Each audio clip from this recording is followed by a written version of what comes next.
Une réunion un peu différente de ce que nous avons l'habitude d'avoir ici.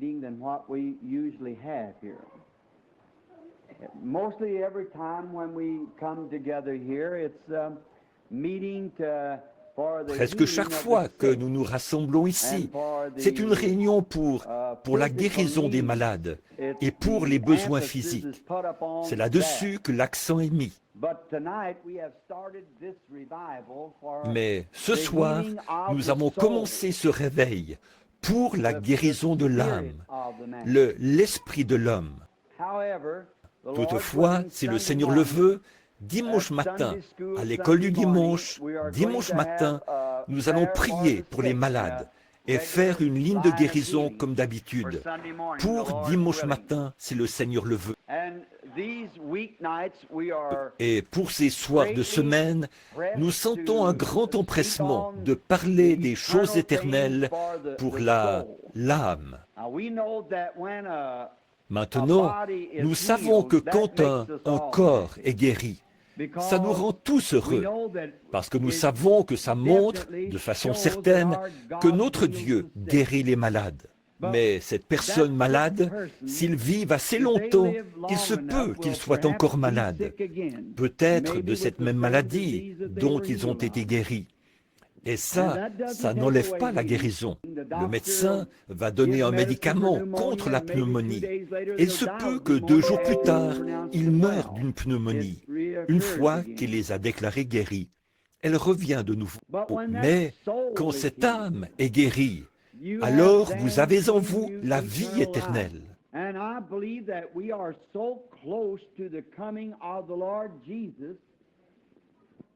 Et je crois que nous sommes tellement proches de la venue du Seigneur Jésus que nous nous devons de faire tout ce qui est en notre pouvoir pour amener chaque âme au royaume et pour apporter le royaume aux gens, qu'ainsi notre esprit puisse être guéri. Je crois que le corps de Jésus est le corps le plus malade que je connaisse, c'est-à-dire le corps spirituel de Christ sur la terre. Il est très malade.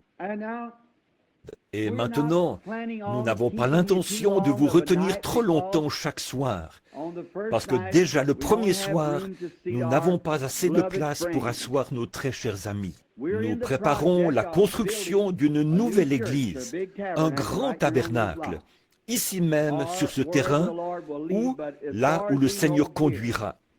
Mais pour autant que nous sachions ici. Et maintenant, nous avons annoncé que la série de réunions irait de mercredi à dimanche.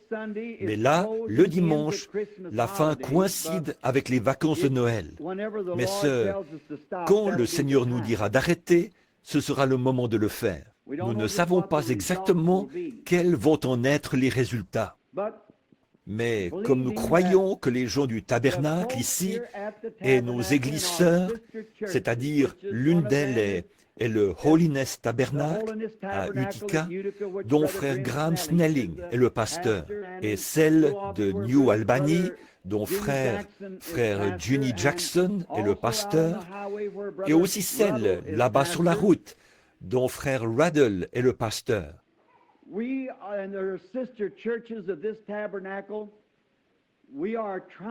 Nous et elles, les églises sœurs de ce tabernacle, nous essayons d'amener nos gens à une meilleure communion avec Christ.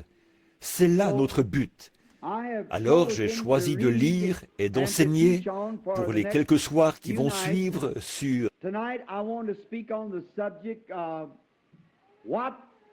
ce soir. Je veux parler sur le sujet de qu'est-ce que le Saint-Esprit. Et demain soir, je veux prêcher sur pourquoi a-t-il été donné. Et vendredi soir, et pour ceux qui enregistrent, je ne veux pas que ce soit enregistré vendredi soir. Comment faire pour recevoir le Saint-Esprit? Et comment savoir si je l'ai? Et ensuite, nous laisserons simplement... Ensuite, nous verrons comment le Seigneur nous conduira pour samedi et dimanche. Et dimanche matin, un service de guérison et un autre service d'évangélisation pour dimanche soir. Et là, nous voulons que tout le monde sache que, et je sais que les magnétophones sont en marche dans la pièce arrière, et nous voulons dire ceci. En effet, dans les réunions comme celle-ci, de caractère évangélique, on a des gens de différentes dénominations d'église qui ont été enseignés selon leur propre cadre de croyance à chacune. Et ça, c'est très bien. Je n'ai jamais voulu me rendre coupable d'avoir semé la discorde parmi les frères. Et dans les réunions à l'extérieur, je prêche seulement sur les grandes vérités évangéliques de l'Écriture, sur ce que les frères qui parrainent mes réunions croient.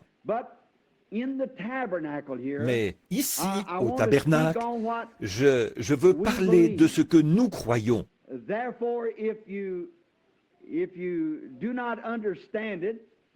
Par conséquent, si vous ne comprenez pas, je serais très content que vous m'envoyiez une petite lettre ou une note pour me poser une question sur la raison pour laquelle nous le croyons ainsi.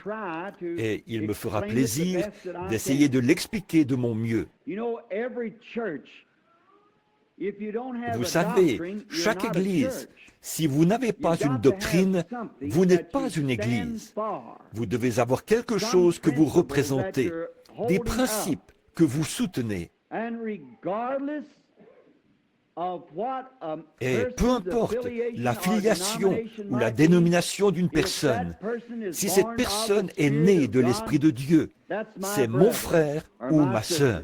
Peu importe, nous pouvons être en désaccord sur d'autres choses, autant que l'Est est éloigné de l'Ouest. Mais nous sommes quand même frères. Et je ne ferai rien d'autre qu'essayer d'aider ce frère à avoir une meilleure marche, plus rapprochée de Christ. Et je crois que tout vrai, véritable chrétien, ferait la même chose pour moi. Maintenant, j'ai demandé à ce tabernacle. Maintenant, nous n'entreprenons pas ceci simplement pour avoir des réunions de réveil. Je veux entreprendre ceci. Et je veux que vous, et je vous ai demandé de brûler tous les ponts derrière vous et de rectifier chaque péché pour que nous abordions ça en y mettant tout notre cœur et toute notre vie. Nous devons venir ici dans le seul but de préparer notre âme pour la venue du Seigneur et dans aucun autre but. Et comme j'en ai parlé et que je l'ai dit, il peut m'arriver à un certain moment d'enseigner ou de dire quelque chose qui pourrait être un peu contraire à ce que quelqu'un d'autre, la façon dont eux le croyaient. Je ne suis pas venu pour soulever une controverse, vous voyez. Je suis venu, nous sommes ici pour préparer la venue du Seigneur. Et je pense que ce petit groupe, j'ai des frères de l'extérieur qui sont ici avec moi, je sais, qui viennent de différents endroits. Et nous sommes heureux de les avoir avec nous. Et sans doute qu'un peu partout dans l'auditoire, là, il y en a d'autres qui viennent d'en dehors de la ville, d'un peu partout, de nos petites villes avoisinantes, ici. Et nous sommes heureux de vous avoir, et nous apprécions vraiment ça de votre part, que vous nous aimiez assez pour venir écouter ces choses. Dieu, puissiez-vous rentrer chez vous, mon frère, ma sœur, en emportant avec vous les trésors les plus riches que Dieu peut déverser dans votre cœur. Voilà ma prière. Et quant à ce petit tabernacle, comme je crois que certains des gens les meilleurs qui, je crois, sont sur terre, fréquentent ce tabernacle. Attention, je n'ai pas dit tous les gens les meilleurs. J'ai dit que quelques-uns des gens les meilleurs de la terre fréquentent ce tabernacle. Mais jour après jour, comme je reviens d'une réunion à l'autre, je vois un grand besoin de ce tabernacle, qu'il a un grand besoin, et c'est d'un remplissage ou d'une consécration, une vie plus profonde, une marche plus rapprochée avec Dieu. Et je leur ai promis de faire ceci, d'apporter ces messages pour eux. Et il nous fait plaisir de vous inclure. et que vous fraternisiez avec nous autour de la parole de Dieu, alors que nous l'enseignons et que nous essayons de la mettre en évidence. Maintenant, les 3 premiers soirs, nous ne prendrons pas un sujet sur lequel prêcher, mais un message d'enseignement tiré de la parole de Dieu. Et maintenant, comme je ne demanderai à personne de faire quoi que ce soit que je ne ferai pas moi-même.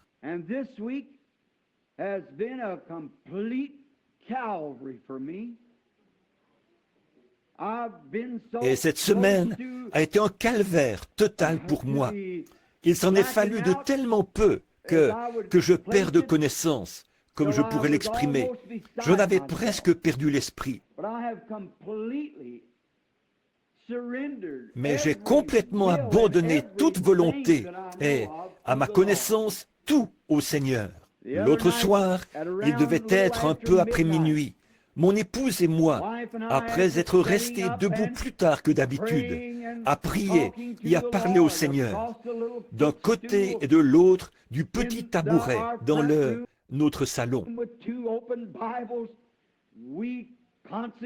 Avec nos 2 Bibles ouvertes, nous nous sommes reconsacrés à Dieu pour un service total, pour abandonner nos volontés propres et tout, et chaque pensée négative, et pour servir le Seigneur Jésus. Et j'espère que ça a été votre attitude à vous aussi, que vous avez fait la même chose. Alors, comme nous venons ce soir, nous venons sur un terrain saint, au milieu d'un peuple qui a été en prière et qui a jeûné et qui a fait des restitutions et qui s'est préparé à recevoir quelque chose de Dieu. Et je sais que celui qui viendra affamé ne repartira pas affamé, mais que Dieu le nourrira du pain de vie. Maintenant, avant de lire dans son livre sacré, courbons la tête juste un instant pour prier.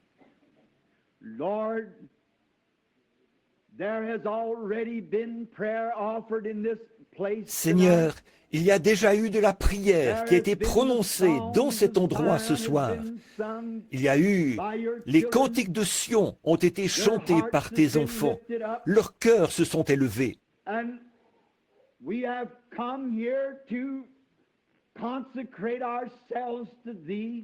Et nous sommes venus ici pour nous consacrer à toi et pour t'adorer du plus profond de notre âme.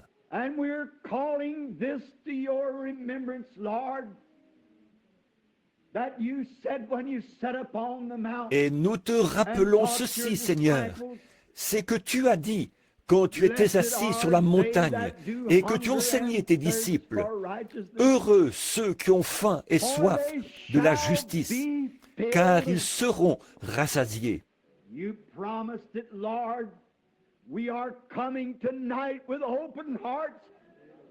Tu l'as promis, Seigneur. Nous venons ce soir avec des cœurs ouverts. Nous venons, nous avons faim et soif, et nous savons que tu tiendras ta promesse.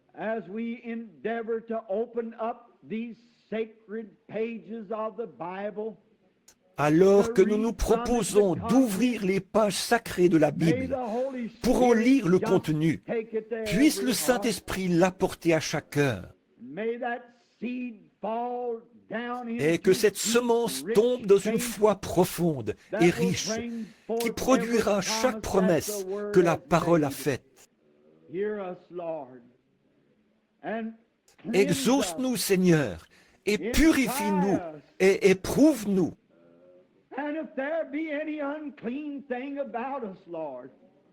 Et si nous avons quoi que ce soit d'impur, Seigneur, un péché non confessé, quelque chose qui ne soit pas juste, révèle-le maintenant, Seigneur. Nous irons tout de suite faire ce qu'il faut, car nous sommes conscients de ce que nous vivons dans les ombres de la venue du Seigneur Jésus. Et nous sommes, ô Dieu saint, entrés dans les ombres de ta justice ce soir. Et nous t'implorons de nous accorder un nouveau dévouement, une nouvelle consécration et un nouveau remplissage du Saint-Esprit dans nos vies. Comme nous voyons les feux du réveil commencer à baisser, ajoutons du bois de la parole pour qu'elle puisse allumer une nouvelle flamme, que nos cœurs puissent être remplis de zèle. Sanctifie-nous, Seigneur, par ta précieuse parole et par ton sang, et par ta grâce, nous t'implorons, et tous les remerciements et la louange te reviendront. Enlève de nos cœurs tous les préjugés. Purifie-nous, ô Seigneur. Donne-nous des cœurs purs et des mains propres et des pensées propres pour que nous puissions entrer dans ton sanctuaire, soir après soir, dans la joie et remplis de ton esprit. Nous le demandons au nom de Jésus et pour lui. Amen.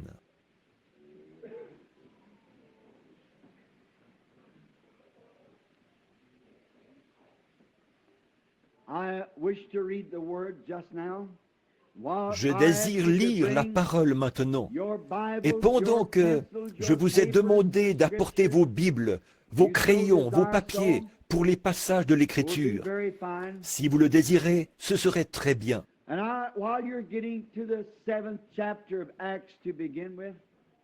Et là, pendant que vous cherchez le chapitre 7 des Actes pour commencer, pour répondre à la question, ou pour commencer à répondre à la question, qu'est-ce que le Saint-Esprit? Il n'y a rien qui puisse vaincre Satan. Il n'y a encore jamais rien eu sur la terre qui puisse jamais vaincre Satan comme la parole de Dieu. Jésus l'a utilisé dans son grand combat. Il a dit, il est écrit. Et ce matin, alors que j'avais écouté il y a quelques jours une émission qui semblait insinuer que la création, c'était simplement venu de cendres que le vent avait rassemblées, et de phosphate et de quelques produits chimiques de la terre, et que c'est la chaleur du soleil qui avait créé le germe de vie et qui en avait fait sortir la vie. Comme c'est ridicule, alors que le soleil tuerait n'importe quel germe de vie. Mettez un germe au soleil, il va le tuer instantanément. Alors, il n'en est rien. Mais Satan essayait de me faire avaler ça. Et après avoir conduit ma petite Rebecca à l'école ce matin, en revenant, j'ai décidé d'allumer la radio de nouveau. Mais je me suis dit que je me ferais encore rebattre les oreilles avec ça. Alors, je l'ai éteinte. Et comme je remontais la rue, Satan m'a dit, il a dit, « Sais-tu que cet homme que tu appelles Jésus était seulement un homme, comme un jour à son époque, comme Billy Graham ou Oral Roberts ? Il était seulement un homme, autour duquel quelques personnes ont commencé à se rassembler et à dire qu'il était un grand homme. Et au bout d'un moment, il est devenu plus grand. Et ensuite, il est devenu un Dieu pour eux. Et maintenant, ça s'est répandu dans le monde entier depuis qu'il est mort. Et c'est tout. J'ai pensé que tu es menteur. Et comme je traversais la rue Graham, je me suis retourné. J'ai dit, Satan, toi qui es en train de parler à mon conscient, j'aimerais te poser quelques questions. De qui est-ce que les prophètes hébreux ont annoncé la venue? Qui était le Messie oint? Qu'est-ce qui est descendu sur ces hommes qui l'ont vu d'avance et qui ont annoncé sa vie des milliers d'années avant qu'il arrive? Qui est-ce qui a prédit ça à la lettre? Et quand il est venu, ils avaient dit, il a été mis au nombre des malfaiteurs. Et il l'a été. Il a été blessé pour nos transgressions. Et il l'a été. On a mis son tombeau parmi les riches. Mais il ressuscitera le troisième jour. Et il l'a fait. Ensuite, il a promis le Saint-Esprit. Et je l'ai. Alors, tu ferais aussi bien de t'en éloigner, parce que c'est écrit dans la parole, et chaque parole est vraie. Alors il est parti. Vous n'avez qu'à lui donner la parole, ça suffit. Il ne peut pas supporter cette parole, parce qu'elle est inspirée. Commençons à lire ce soir au chapitre 7 du livre des Actes. Le souverain sacrificateur dit, « Les choses sont-elles ainsi ?» Étienne répondit, « Homme, frère et père, écoutez, le Dieu de gloire a paru à notre père Abraham lorsqu'il était en Mésopotamie, avant qu'il s'établît à Charan. Et il lui dit, « Quitte ton pays et ta famille, et va dans un pays que je te montrerai. »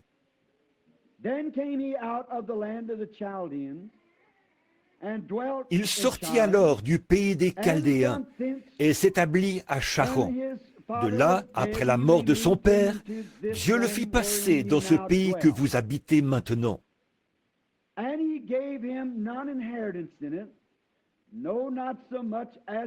Il ne lui donna aucune propriété en ce pays, pas même de quoi poser le pied, mais il promit de lui en donner la possession, et à sa postérité après lui, quoiqu'il n'eût point d'enfant. Dieu parla ainsi, sa postérité séjournera dans un pays étranger, on la réduira en servitude, et on la maltraitera pendant 400 ans. Mais la nation à laquelle ils auront été asservis, c'est moi qui la jugerai, dit Dieu. Après cela, ils sortiront et ils me serviront dans ce pays-ci. Puis Dieu donna à Abraham l'alliance de la circoncision. Et ainsi, Abraham, ayant engendré Isaac, le circoncit le 8e jour. Isaac engendra et circoncit Jacob, et Jacob les 12 patriarches. Upon this place, we wish to approach the subject,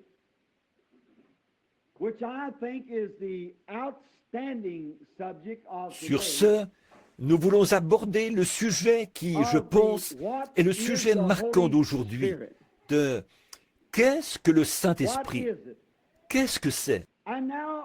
Et maintenant, la raison pour laquelle j'ai pris un sujet à la suite de l'autre comme ça, c'est parce que vous ne pouvez pas venir recevoir le Saint-Esprit à moins de savoir ce que c'est. Et vous ne pouvez pas le recevoir si vous savez ce que c'est, à moins de croire qu'il vous est donné et qu'il est pour vous. Et puis, vous ne pouvez pas savoir si vous l'avez ou pas, à moins de savoir quel résultat il produit.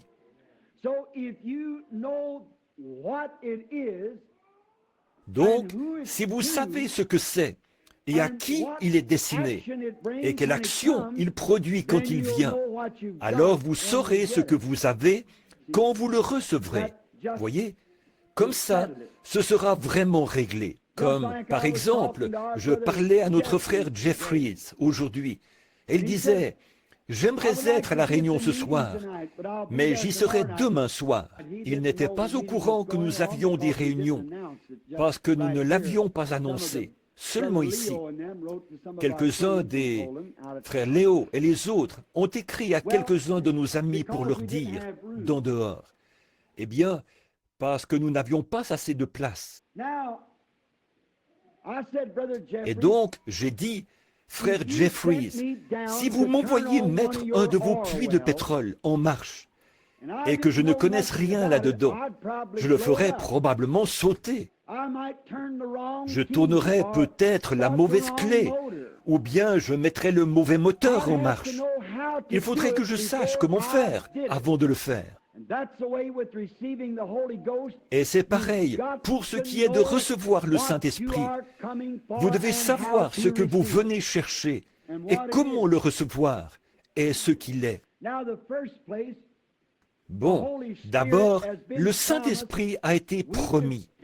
On pourrait passer 10 semaines et ne jamais seulement effleurer le sujet de ce qu'est le Saint-Esprit. Mais pour commencer, je veux en aborder juste assez chaque soir pour en donner les grandes lignes. Et le soir d'après, je verrai s'il y a des questions. Combien ici n'ont pas reçu le Saint-Esprit, n'ont pas été baptisés du Saint-Esprit? Levez la main. Vous savez que vous ne l'avez pas été. Regardez donc les mains.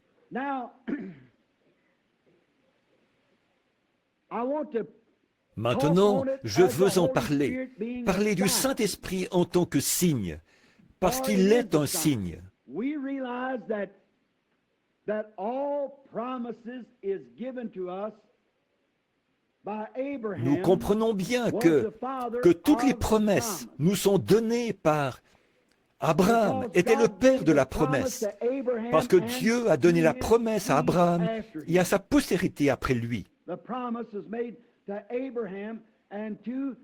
La promesse a été faite à Abraham et à sa postérité. Et ce signe, il est destiné à un peuple de l'Alliance. Or, il y a une énorme différence entre un chrétien tout court et un chrétien rempli du Saint-Esprit. Et là, on va voir ça dans l'Écriture et le situer très précisément par rapport à l'Écriture.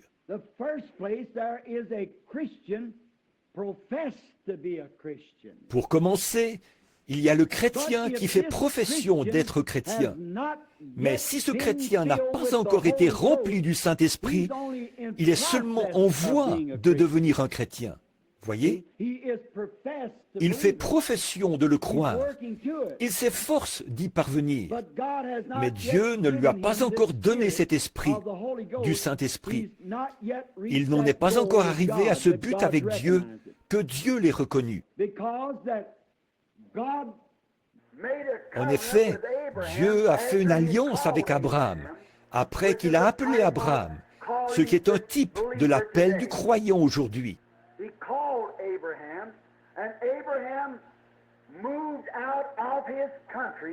Il a appelé Abraham et Abraham est sorti de son pays pour aller dans un pays étranger, pour habiter parmi des étrangers. Et c'était un type de quand Dieu appelle un homme à arrêter sa méchanceté, à se repentir de son péché. Alors, il s'éloigne du groupe dont il faisait partie pour vivre dans un nouveau groupe, au milieu d'un nouveau genre de personnes. Et puis, après que Dieu a trouvé Abraham fidèle à la promesse que Dieu lui avait donnée, selon laquelle il aurait l'enfant, et qu'à travers cet enfant, toute la terre serait bénie. Alors Dieu a confirmé sa foi en lui donnant un signe. Et ce signe, c'était la circoncision. Et la circoncision est un type du Saint-Esprit. Les versets qui viennent tout de suite après, dans ce chapitre que nous venons de lire, si vous voulez le noter.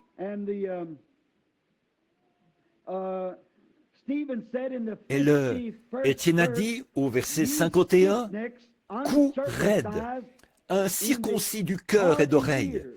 Vous vous opposez toujours au Saint-Esprit. Ce que vos pères ont été, vous l'êtes aussi. » La circoncision est un type du Saint-Esprit. Et Dieu a donné à Abraham le signe de la circoncision, après qu'il a accepté Dieu sur sa promesse et qu'il est parti dans un pays étranger. Vous voyez, c'était un signe. Et tous ses enfants et sa postérité après lui, il fallait qu'ils aient ce signe dans leur chair, parce que c'était un signe distinctif.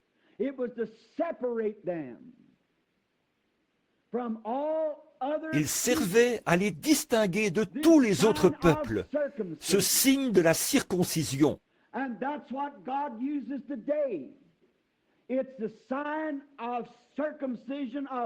Et c'est ce que Dieu utilise aujourd'hui. C'est le signe de la circoncision du cœur, le Saint-Esprit, qui fait de l'Église de Dieu une Église séparée de tous les autres credos, croyances et dénominations. Ils sont dans toutes sortes de dénominations, mais ils sont quand même un peuple à part. Laissez-moi parler à un homme pendant 2 minutes. Je peux vous dire s'il a reçu le Saint-Esprit ou non. Vous le pouvez aussi. Ça les distingue. C'est une marque, c'est un signe. Et le Saint-Esprit est un signe.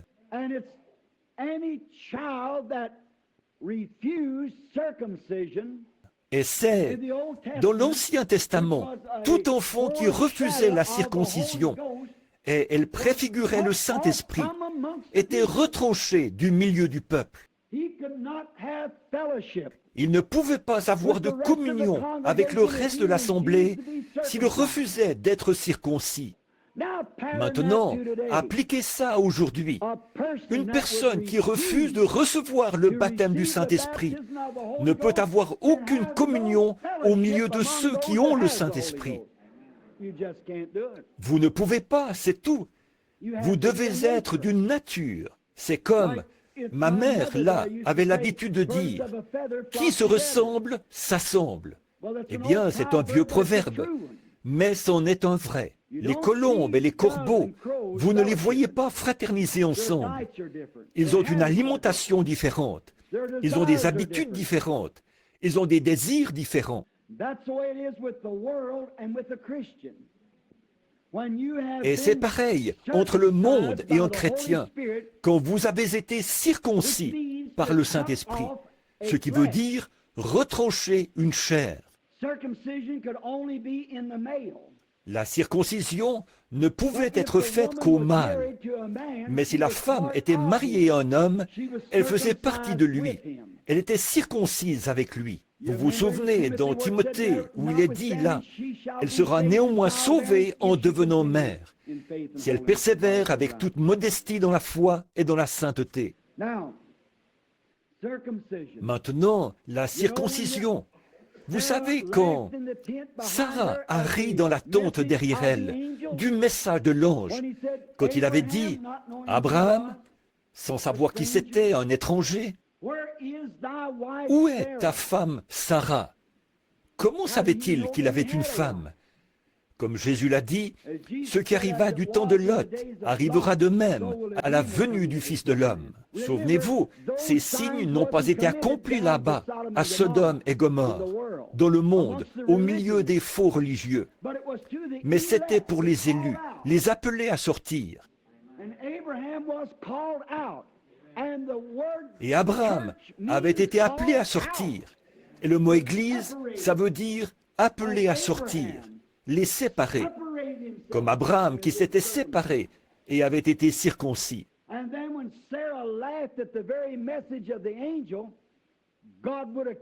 Et alors, quand Sarah a ri du message même de l'ange, Dieu l'aurait tué sur le champ, mais il ne pouvait pas toucher à Sarah sans toucher à Abraham, parce qu'ils étaient un. Elle faisait partie de lui. Vous n'êtes plus deux, mais vous êtes un. Donc, la circoncision, le Saint-Esprit aujourd'hui circoncit le cœur. Et c'est un signe qui est donné. L'autre jour, quelqu'un disait, si je le répète, ce n'est pas pour plaisanter. En effet, c'est la vérité, mais ça a l'air d'une plaisanterie. Comme je l'ai souvent dit, ici, ce n'est pas un endroit pour plaisanter. Mais il y avait un jeune Allemand sur la côte ouest, là où nous venons d'aller. Il avait reçu le Saint-Esprit. Et il marchait dans la rue. Il faisait un petit bout, et il levait les mains et parlait en langue. Et il courait, et il sautait, et il criait.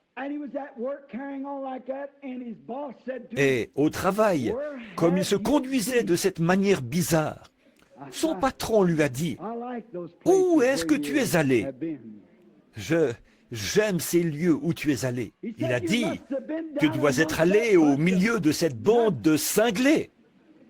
Le mot anglais nat signifie à la fois écrou et au figuré cinglé. Il a dit, alors vous pensez que ce sont des cinglés? Il a dit, bien sûr que c'en est. Il a dit, eh bien, gloire au Seigneur pour les cinglés. Et il a dit, vous savez quoi? Les écrous ou cinglés ont un grand rôle à jouer. Il a dit, par exemple, l'automobile. Si vous en enlevez tous les écrous ou cinglés, il ne vous reste plus qu'un tas de ferraille. Alors, c'est à peu près ça.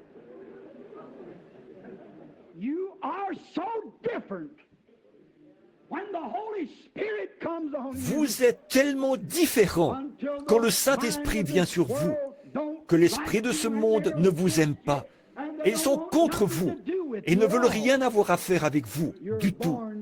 Vous êtes nés d'un autre monde. Vous êtes aussi étrangers, et même 10 fois plus étrangers que vous le seriez si vous alliez dans la région la plus reculée des jungles de l'Afrique.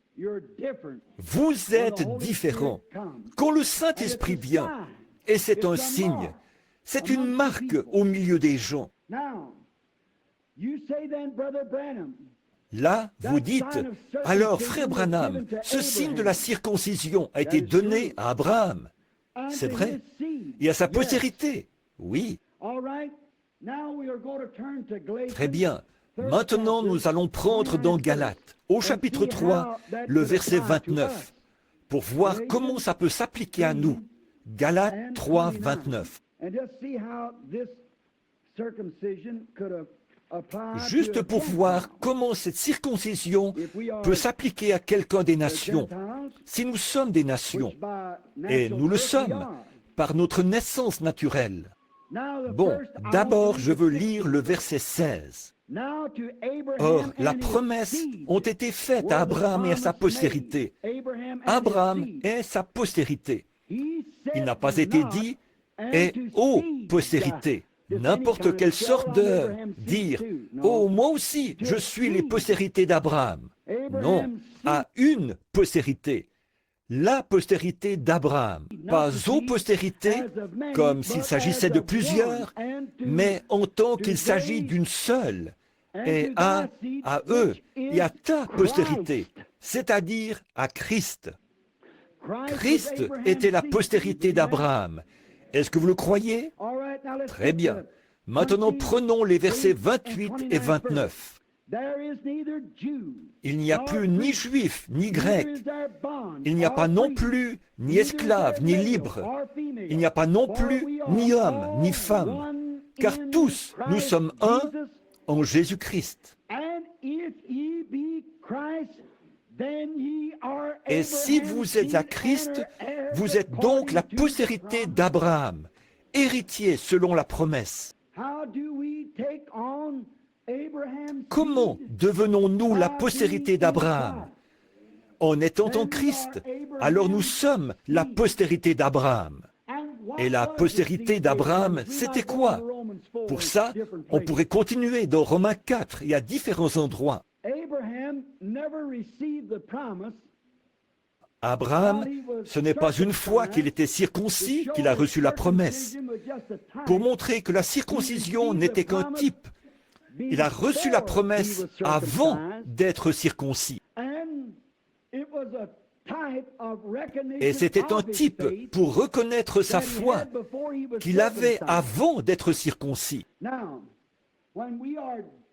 Or, quand nous sommes en Christ, nous devenons la postérité d'Abraham et nous sommes héritiers avec Christ.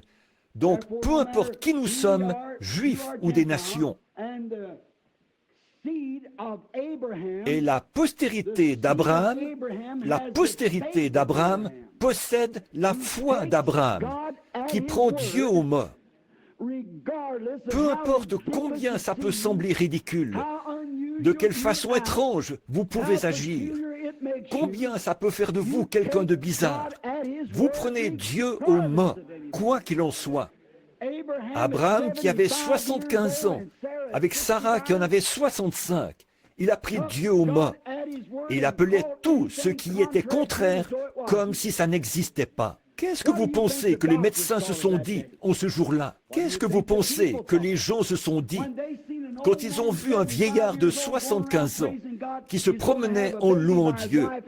Il allait avoir un bébé de sa femme, alors qu'elle avait 65 ans, qu'elle avait passé la ménopause depuis environ 25 ans. Mais vous voyez, ça vous fait agir d'une manière bizarre, la foi d'Abraham. Et quand vous êtes circoncis du Saint-Esprit, cela vous fait faire la même chose à vous. Cela vous fait faire des choses que vous n'auriez pas pensé faire.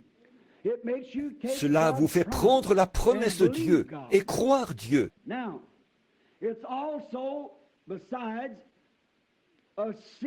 Maintenant, c'est aussi, en plus d'une promesse et d'un signe, c'est aussi un sceau. Now, if you will go with me unto Romans, first I want you to go with Maintenant, me si vous voulez prendre avec moi dans Ephesians Romains, 4:30. d'abord, j'aimerais que vous preniez avec moi Éphésiens 4:30.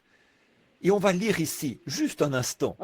Éphésiens 4:30 dit ceci. Now you've heard so many Or, people say, vous avez entendu tellement de gens dire que différentes choses sont des sceaux. if you go into the Si vous church, entrez dans you have l'Église, the seal of vous the avez le church. sceau de l'Église. Et And some certaines people personnes say disent, that c'est keeping a d'observer certain un day, certain Sabbath jour, day. un jour de sabbat. That's the C'est seal ça, of God. c'est ça qui est le sceau de Dieu. Some Certains of them d'entre eux say, disent, if we si nous form devenons membership membres into a d'une certain certaine dénomination, we are nous sommes sealed into scellés the dans le kingdom of royaume de God. Dieu. Now, the Or, Bible la says, Bible dit let every que man's toute parole word d'homme be a soit lie, reconnue pour and mensonge God be the truth. et celle de Dieu pour vérité. Maintenant, dans Éphésiens 4:30, voici ce qu'on y lit.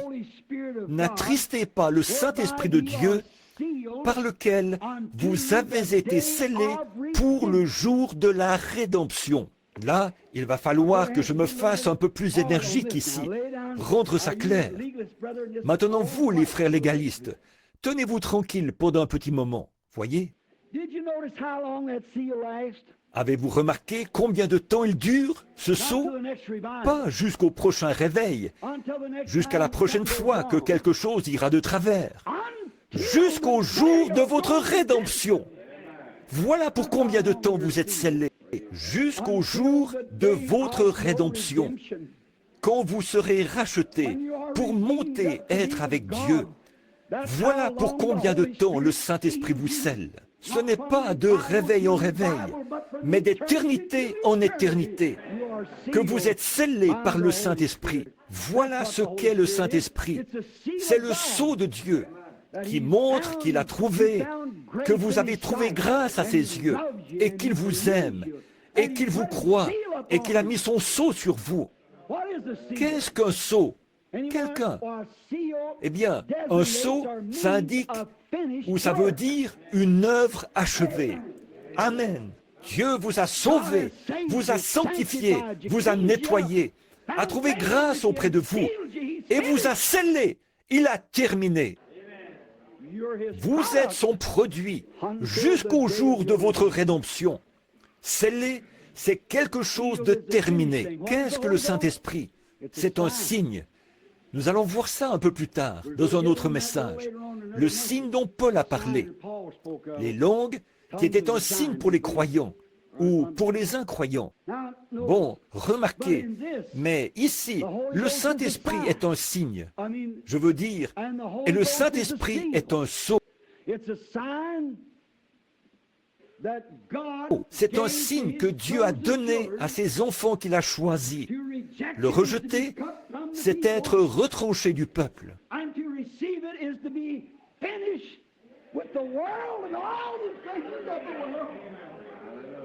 Et le recevoir, c'est en avoir fini avec le monde et toutes les choses du monde. Être un produit sur lequel Dieu a mis un sceau d'approbation. Autrefois, je travaillais pour la compagnie de chemin de fer, ici, avec Harry Waterbury, et on partait charger un wagon. Mon frère Doc, qui est debout au fond, il aide à charger les wagons. Quand on est en train de charger un wagon, ils vont examiner ce wagon de fond en comble. L'inspecteur, et s'il trouve quelque chose de branlant qui risquerait de tomber ou de se briser, ou quelque chose qui pourrait causer des dommages, il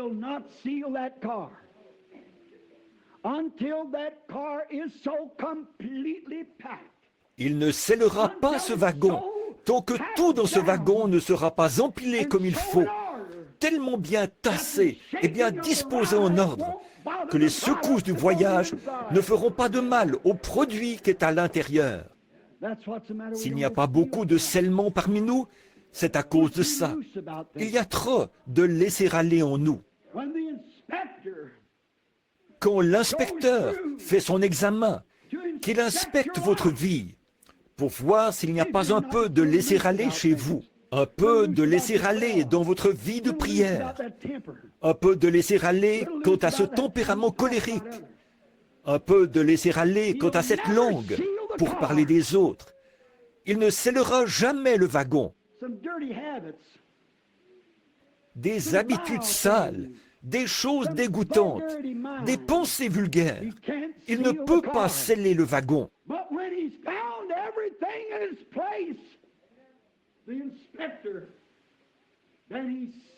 Mais quand il a trouvé tout à sa place, l'inspecteur, là, il le scelle. Que quelqu'un ose donc ouvrir ce seau avant que le wagon ait atteint sa destination, l'endroit pour lequel il était scellé. Voilà, ne touchez pas à mes oins, ne faites pas de mal à mes prophètes. Car je vous dis qu'il vaudrait mieux pour vous qu'on suspende à votre cou une meule de moulin et qu'on vous jette au fond de la mer, plutôt que de chercher à scandaliser ou à ébranler, ne serait-ce qu'un peu, le plus petit de ceux qui ont été scellés. Vous voyez ce que ça veut dire? Voilà ce qu'est le Saint-Esprit. C'est votre assurance, c'est votre protection, c'est votre témoin, c'est votre sceau, c'est votre signe qui dit « Je suis en route pour le ciel ». Peu m'importe ce que le diable peut dire, je suis en route pour le ciel. Pourquoi? Il m'a scellé, il me l'a donné. Il m'a scellé dans son royaume et je suis en route pour la gloire. Que les vents soufflent, que Satan fasse ce qu'il veut. Dieu m'a déjà scellé jusqu'au jour de ma rédemption. Amen. Voilà ce qu'est le Saint-Esprit. Oh, vous devriez le désirer. Je ne pourrais pas continuer sans lui. On pourrait en dire tellement long ici, mais je suis sûr que vous savez de quoi je parle.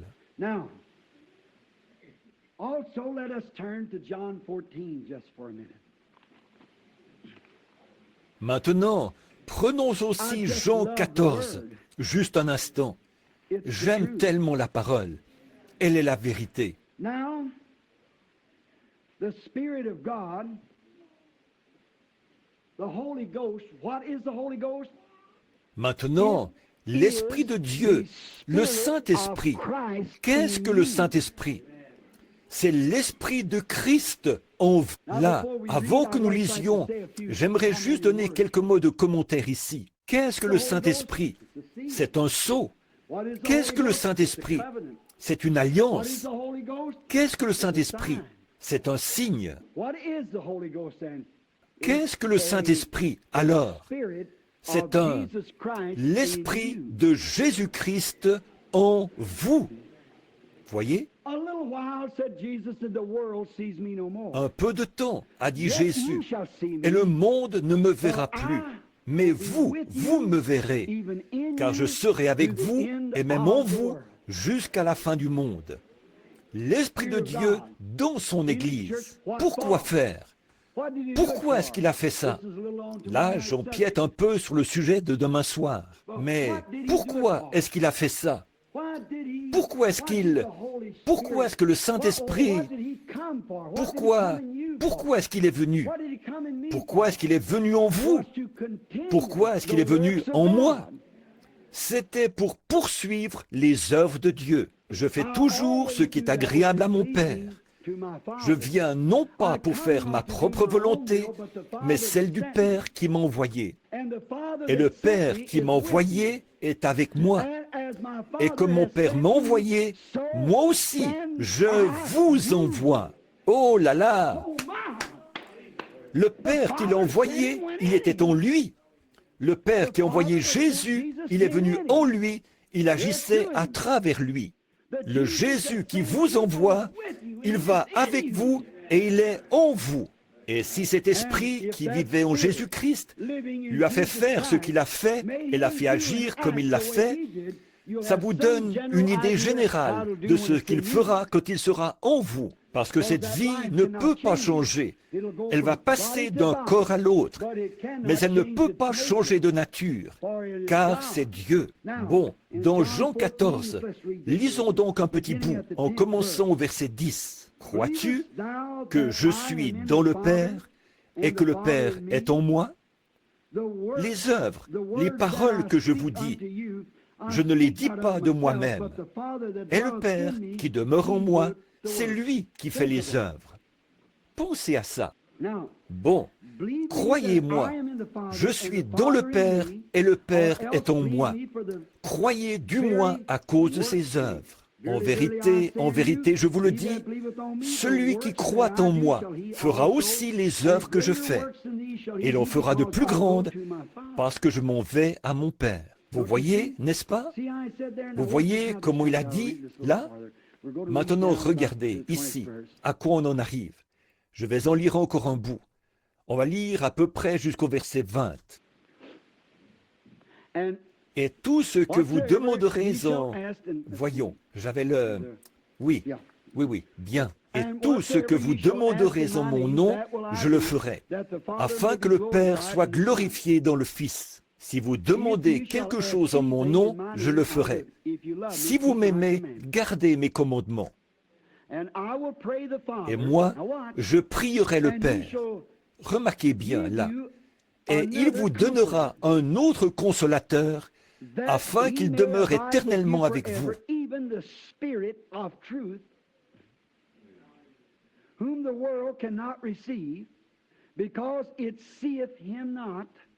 L'Esprit de vérité que le monde ne peut recevoir, parce qu'il ne le voit point et ne le connaît point.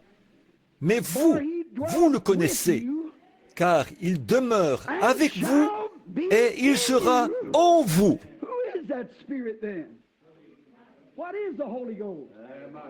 Cet esprit, c'est qui alors? Qu'est-ce que le Saint-Esprit? C'est Christ en vous. Le consolateur, c'est ça le Saint-Esprit. Et quand le consolateur sera venu, il fera les mêmes choses que j'ai faites pendant que le consolateur est en moi. Je prierai le Père et il vous donnera ce consolateur. Vous connaissez le consolateur. Le monde ne le connaît pas, ne le connaîtra jamais. Mais vous, vous le connaissez, parce qu'il demeure avec vous en ce moment. C'est Jésus qui parle. Mais il sera en vous. Voilà, c'est ça le consolateur. Sera en vous. Je ne vous laisserai pas orphelin. Je viendrai à vous. Alors c'est ça le consolateur, Christ. Voilà ce qu'est le Saint-Esprit. C'est Christ. Encore un peu de temps et le monde ne me verra plus. Mais vous, vous me verrez, car je vis et vous vivez aussi. Oh, on pourrait continuer sans arrêt. Mais c'est pour vous dire, qu'est-ce qu'il est? Il est un sceau, il est un signe, il est un consolateur. Vous voyez tout ce qu'il est? La postérité d'Abraham hérite de ça. Maintenant, on va aussi voir que quelque chose d'autre qu'est le consolateur. Prenons 1 Jean 16, 7, pour voir s'il n'est pas aussi un avocat. Vous savez ce qu'est un avocat, celui qui défend une cause. Nous avons un avocat, nous le savons. 1 Jean au chapitre 16. Oh, un instant, je suis désolé. C'est plutôt l'évangile de Jean, 16, 7. Je suis désolé. Je suis vraiment désolé d'avoir dit ça. J'ai mal lu sur mon... C'est 16, 7.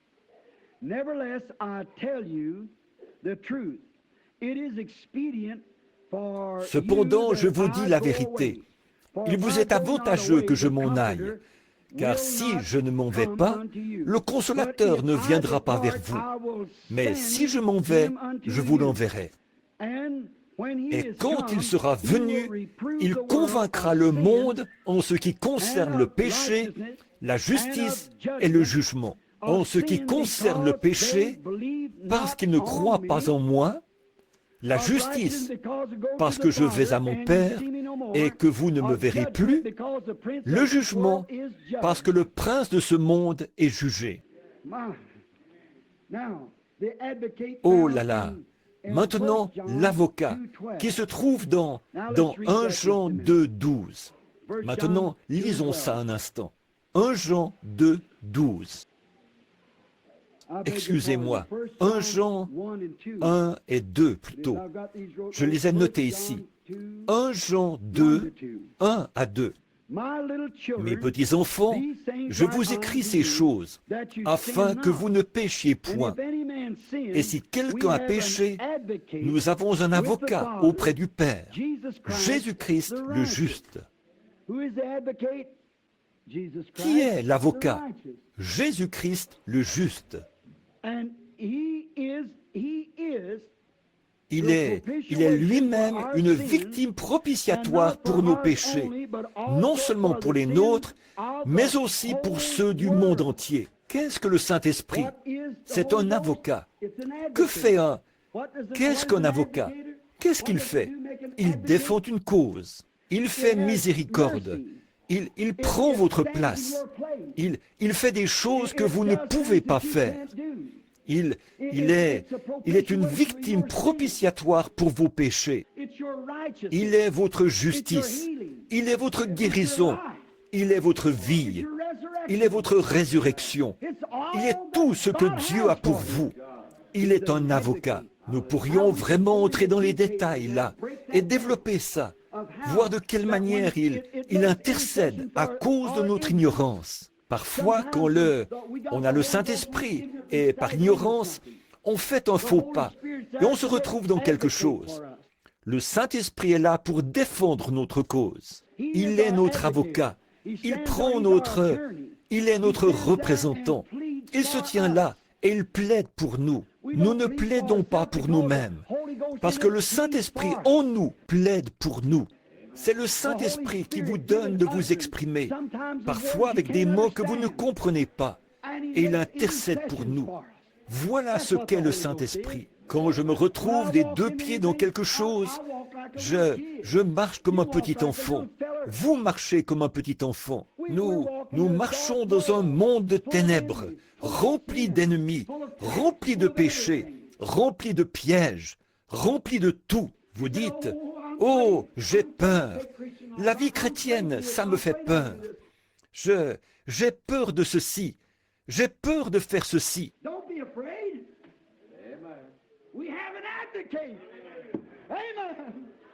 N'ayez pas peur. Nous avons un avocat. Amen. Oh, il nous soutient. Il est en nous. Il intercède pour nous. Le Saint-Esprit, constamment en train de défendre notre cause. Tout le temps.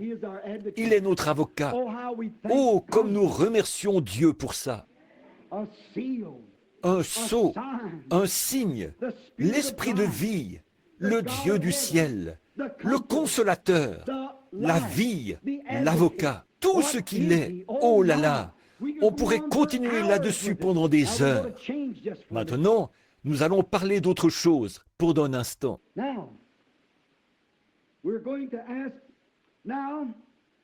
Maintenant, nous allons demander là, il nous a été promis pour les derniers jours, cet avocat, ce sceau, cette promesse, tout ce que nous avons dit de lui ce soir et 10 000 fois plus, c'est une promesse qui nous était faite pour le dernier jour. À cette époque-là, ils ne l'avaient pas.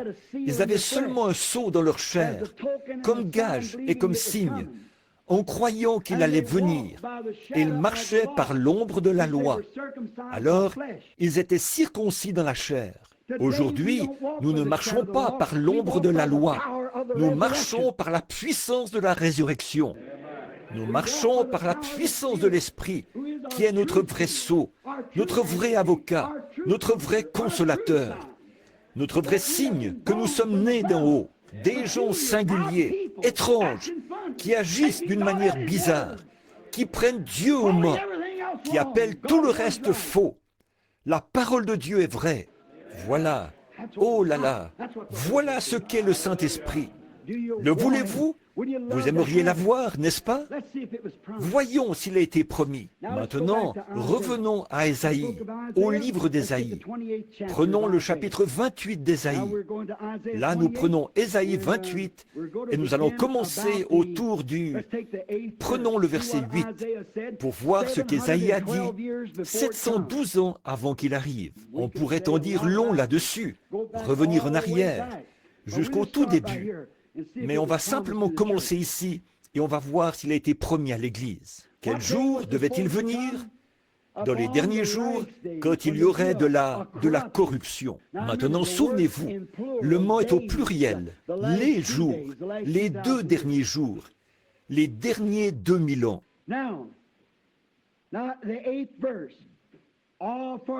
Bon, maintenant le verset 8.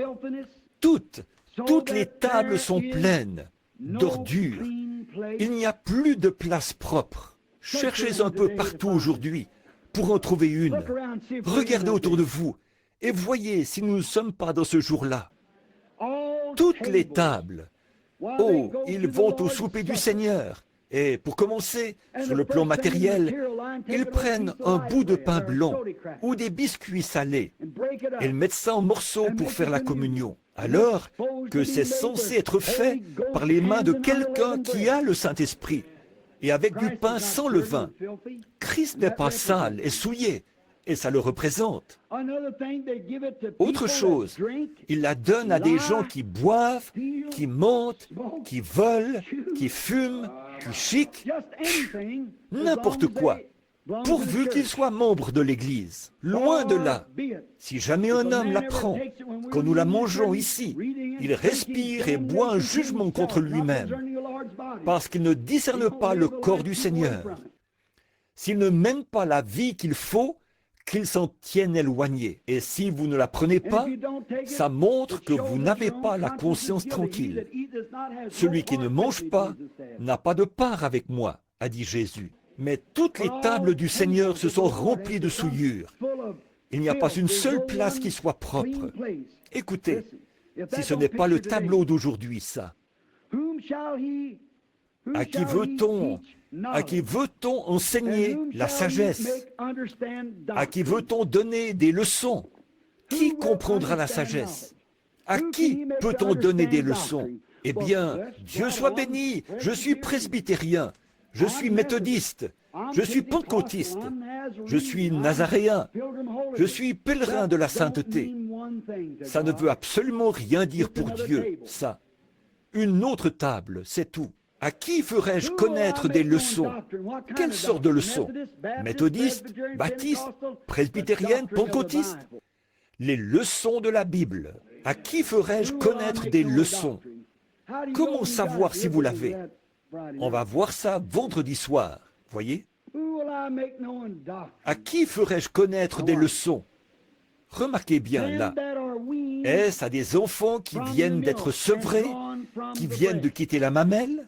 Des petits bébés qui disent « Eh bien, je vais à l'église. Ma maman était membre de cette église. » Je n'ai rien contre ça, chers frères. Et je suis bien conscient que ceci est enregistré. C'est très bien, soyez membre de l'église de maman. Mais écoutez, maman a marché dans une lumière et vous marchez dans une autre. Luther a marché dans une lumière. Wesley a marché dans une autre. Wesley a marché dans une lumière. La Pentecôte a marché dans une autre. Mais aujourd'hui, nous marchons plus haut que ça. Et s'il y a une autre génération, elle nous dépassera. Au début, dans les premiers jours, quand c'était large, très large, Luther enseignait la justification par la foi. C'était seulement pour faire passer les gens du catholicisme au protestantisme, à la communion autour de la parole. La justification par la foi, ça c'était très large comme cadre. Ils n'ont jamais bougé de là. Ensuite, il y a eu un autre réveil, celui de John Wesley. Ça les a secoués de là. Elle est passée à la sanctification. Vivre une bonne vie, propre, sainte, sanctifiée par la parole de Dieu, ce qui vous mettait la joie au cœur. Ça a éliminé pas mal de la doctrine luthérienne. Ensuite, il y a eu la Pentecôte avec le baptême du Saint-Esprit. Et ça s'est encore rétréci en recevant le Saint-Esprit. C'est vrai. Et maintenant, là aussi, ça commence à se rétrécir. Et les dons et la restauration et l'Esprit de Dieu, dans la plénitude des signes et des prodiges, est entré dans l'Église. Et il a secoué la Pentecôte. Qu'est-ce que c'est? Nous sommes tellement proches de la venue du Seigneur Jésus que l'Esprit même qui était en lui agit dans l'Église, faisant exactement les mêmes choses qu'il a faites quand il était ici sur terre.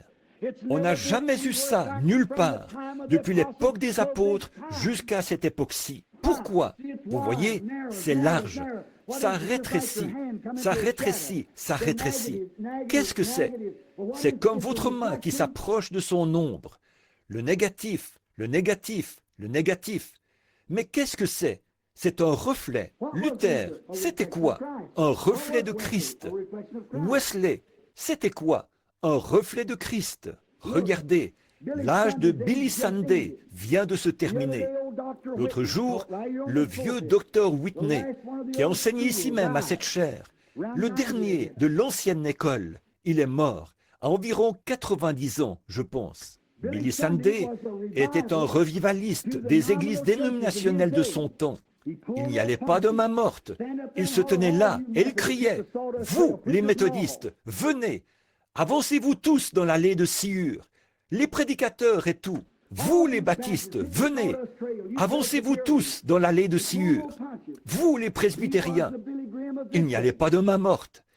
Il était le Billy Graham de ce jour-ci. Remarquez. Et puis, en même temps que l'église dénominationnelle avait son réveil, qu'est-ce qu'il se passait?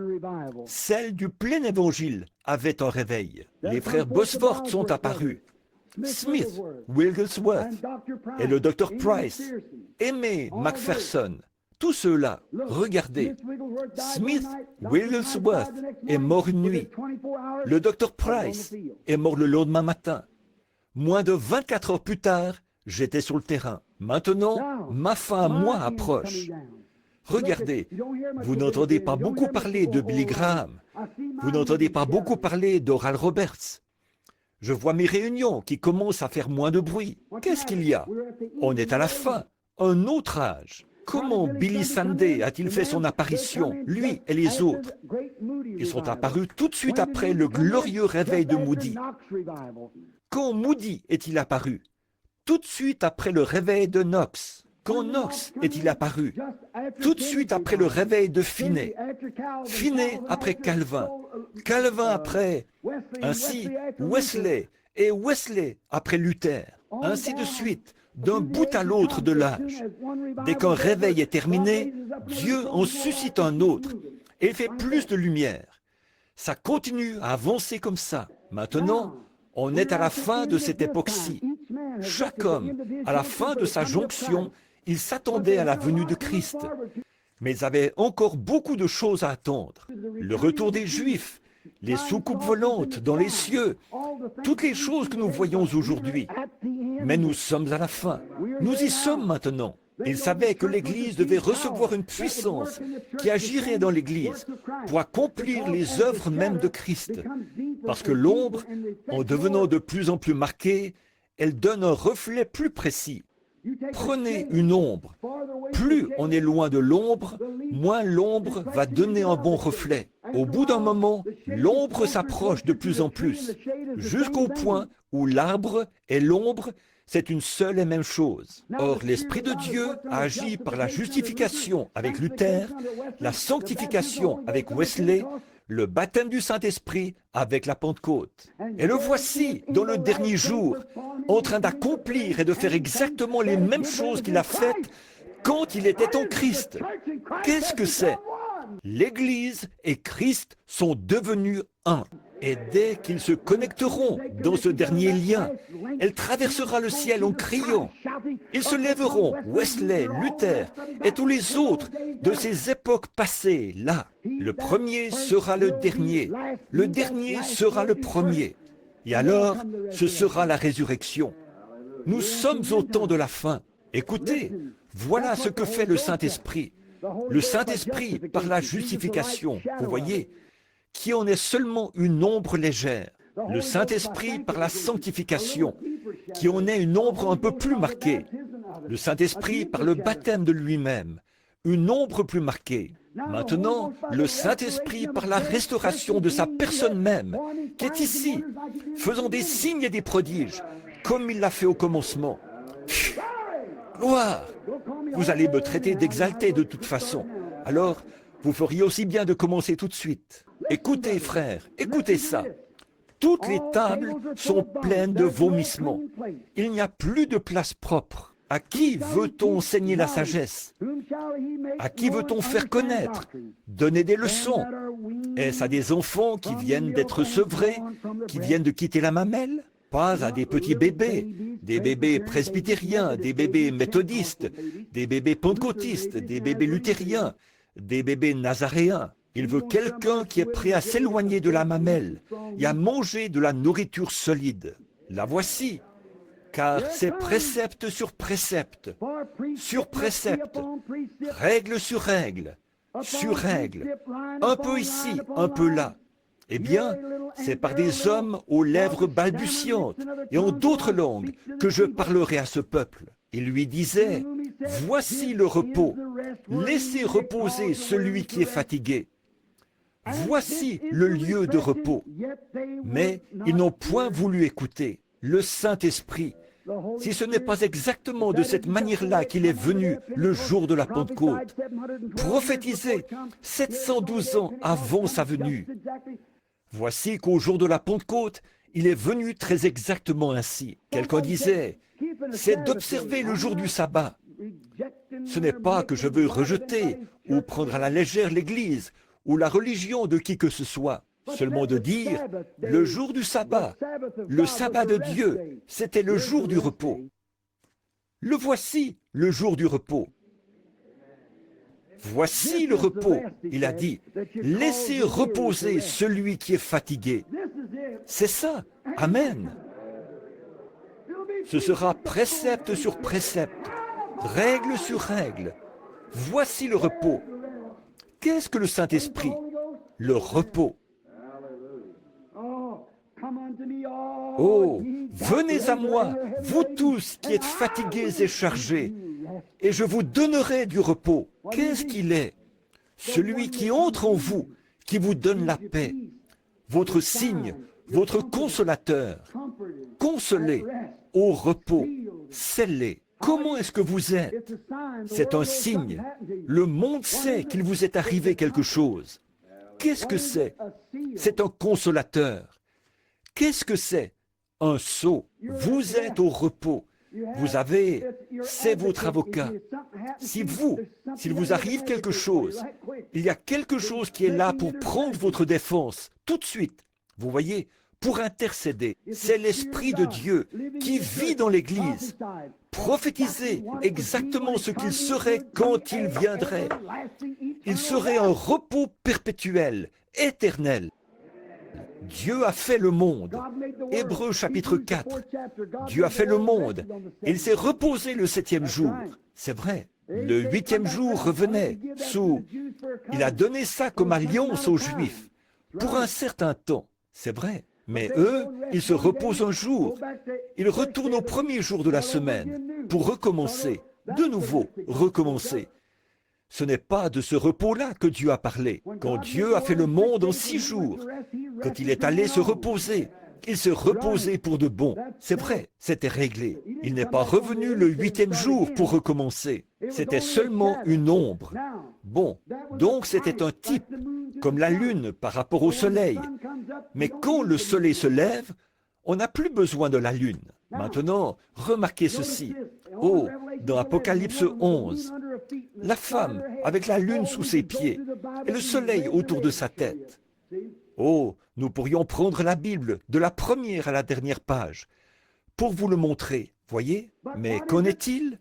Alors que la Bible a dit dans Hébreux, chapitre 4, si Jésus leur avait donné un jour de repos, il en aurait parlé après cela. Il aurait parlé d'un jour de repos. De quel jour est-ce qu'il a parlé pour un repos?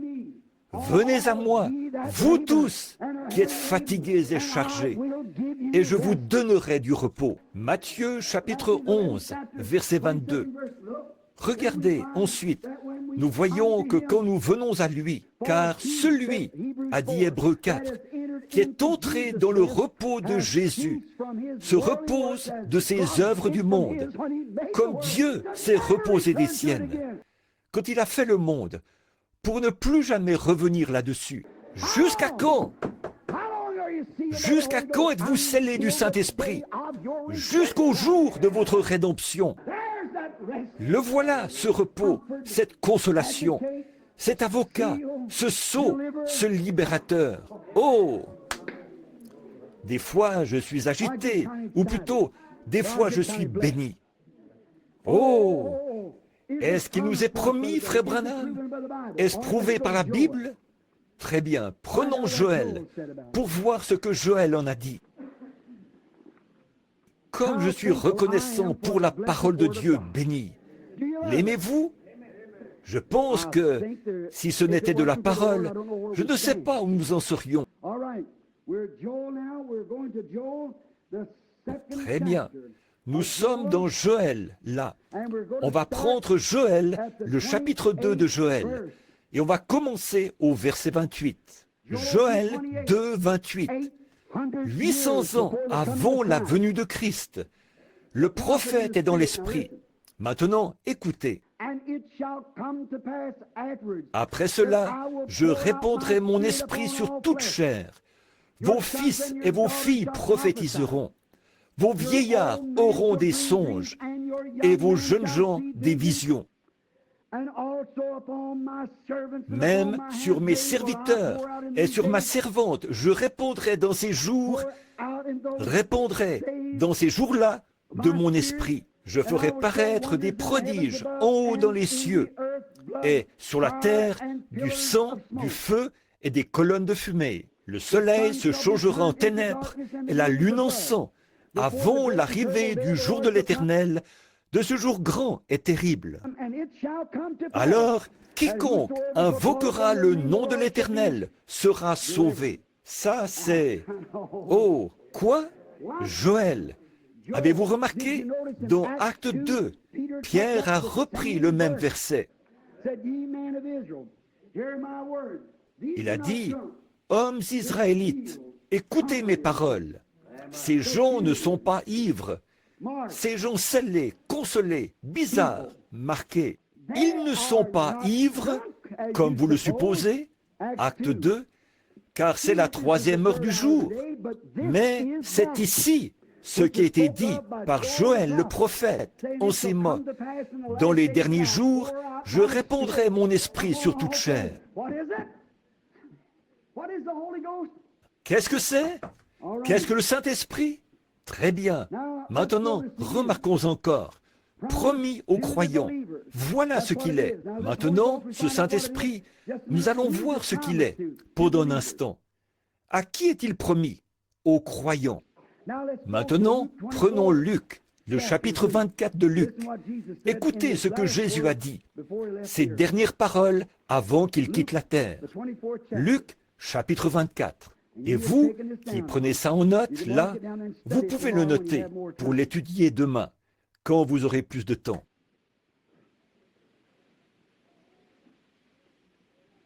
Bon, Luc 24, 49. Écoutez, c'est Jésus qui parle. À la fin, comme il montait pour s'en aller dans la gloire, à son ascension, voici les paroles qu'il a dites à ses disciples. Voici, j'enverrai sur vous ce que mon Père a promis. Il a promis quoi? Le sceau, le signe, le consolateur, et toutes ces choses dont j'ai parlé, et des milliers de fois plus. J'enverrai sur vous ce que mon Père a promis. Il a promis quoi? Ce qu'Ésaïe a dit qu'il allait venir. C'est par des hommes aux lèvres balbutiantes et en d'autres langues que je parlerai à ce peuple. Je vous enverrai ce repos. J'enverrai ce dont Joël a parlé, que dans les derniers jours, dit Dieu, je répandrai mon esprit sur vous. Oh, je vous enverrai et ferai de toutes les nations, de tous les peuples, en commençant par Jérusalem. Je ferai entrer la postérité d'Abraham sous cette alliance. Je scellerai chacun d'eux. Vous voyez, je répandrai mon esprit. J'enverrai sur vous ce que mon Père a promis. Mais vous, restez, ce qui veut dire attendez dans la ville, jusqu'à ce que vous soyez revêtus de la puissance d'en haut. Qu'est-ce que le Saint-Esprit alors? la puissance d'en haut. Not power from the bishop, Pas la puissance de l'évêque, not power from the pas church. la puissance de l'Église, mais la puissance d'en haut. Comment cette puissance est-elle venue? By joining church? En devenant membre de l'Église? That's Je vous mets au défi de le faire, de dire que c'est vrai. En devenant membre d'une Église? En serrant la main du prédicateur? Non, monsieur. Maintenant, pour vous, les catholiques, en tirant la langue pour prendre votre première communion? Non, monsieur. How did it come? Power from on high. Comment est-elle venue, la puissance d'en haut? Lisons un peu plus loin. Acts 1. Prenons Acte 1:8. Ils se sont rassemblés là. Là, ils parlaient de Jésus. Ici, alors qu'ils étaient rassemblés et qu'ils en avaient établi un autre pour prendre la place de Judas. Acte 1:8. Mais vous recevrez une puissance, le Saint-Esprit survenant sur vous. Quoi? Vous deviendrez membre du Branham Tabernacle? Non. Vous deviendrez membre de l'Église méthodiste, de l'Église catholique, de l'Église presbytérienne? Ce n'est pas du tout ça qui est dit dans la Bible. Ça, c'est une doctrine faite de main d'homme. Mais vous recevrez une puissance après être devenu prédicateur? Non, monsieur. Vous recevrez une puissance après avoir obtenu votre licence S-lettres? Non, monsieur. Vous recevez une puissance viendra après que vous aurez obtenu votre doctorat en théologie? Non, monsieur. Vous recevrez une puissance après avoir été baptisé dans l'eau? Non, monsieur. Vous recevrez une puissance après avoir fait votre première communion? Non, monsieur. Vous voyez, tout ça, c'est fait de main d'homme. Écoutez ce que la Bible a dit, ce que Jésus a dit. Vous recevrez une puissance, le Saint-Esprit survenant sur vous. Qu'est-ce que le Saint-Esprit? La puissance. Ensuite, après ça, vous serez mes témoins. Seulement vous, les 12, vous témoignerez à Jérusalem. Vous serez mes témoins à Jérusalem, en Judée, de la Samarie et jusqu'aux extrémités de la terre, qui n'ont pas encore été atteintes. Après avoir dit cela, il fut élevé pendant qu'ils le regardaient, dans la nuée, et dérobé à leurs yeux. Maintenant, prenez juste l'autre page à côté. Regardez ces prophéties qui s'accomplissent. Le jour de la Pentecôte, ils étaient ensemble. Ils étaient tous ensemble dans le même lieu. Et tout à coup, le pasteur est entré. Et je ne suis pas sur la bonne ligne, là, hein? Tout à coup, le prêtre s'est avancé à l'autel. Non. Tout à coup, il vint du ciel un bruit. Pas juste un faux semblant. C'était là, un bruit.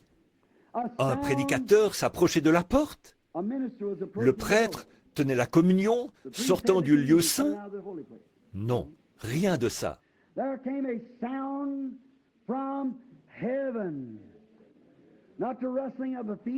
Il vint du ciel un bruit, pas un bruit de pas. Il vint du ciel un bruit comme un vent impétueux. Oh là là! Et il remplit toute la maison où ils étaient assis. Qu'est-ce que le Saint-Esprit? Voici où ils reçoivent la puissance. Voici où ils sont censés attendre. Voici ce qui s'est passé quand ils l'ont fait. Tout ça prophétisé dès la Genèse, tout le long, à partir d'Abraham. Il viendrait. Et de quelle manière il viendrait? Et les résultats qu'il y aurait? Qu'est-ce que c'est? Promis à l'Église, aux croyants, et remplit toute la maison où ils étaient assis. Des langues, semblables à des langues de feu, leur apparurent, séparées les unes des autres, et se posèrent sur chacun d'eux. Ils furent tous remplis du Saint-Esprit, et se mirent à parler en d'autres langues, selon que l'Esprit leur donnait de s'exprimer. Maintenant, on va voir ça vendredi soir. On va en rester là pour tout de suite. Vous voyez? Comment est-ce? C'est une promesse à l'Église. Absolument, une promesse. Très bien. Maintenant, nous allons voir, après qu'ils ont été remplis, Ils ont été scellés pour combien de temps? Combien ici ont le Saint-Esprit? Faites voir vos mains.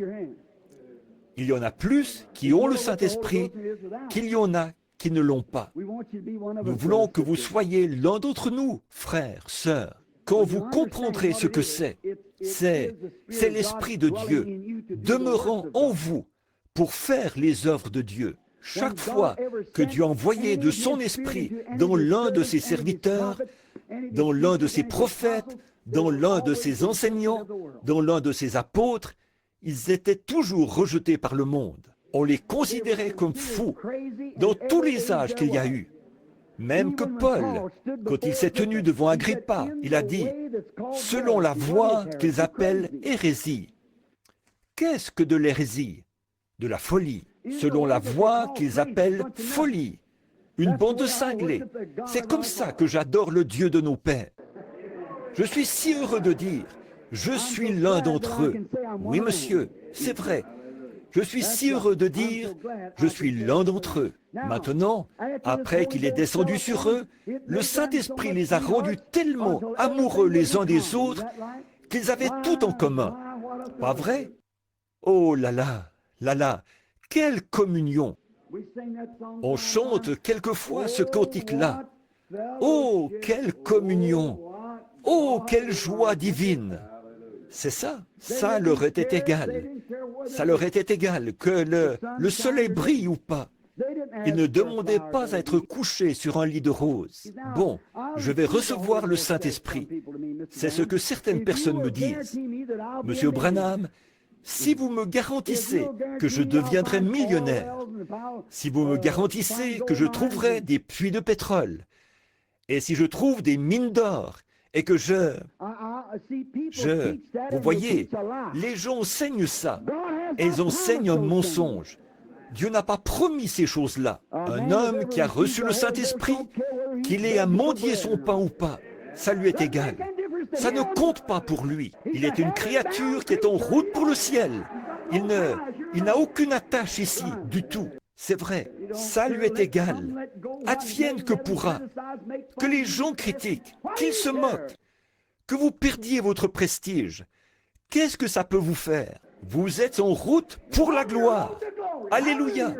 Vos yeux sont fixés sur Christ et vous êtes en route. Ça vous est égal. Ce que le monde peut dire.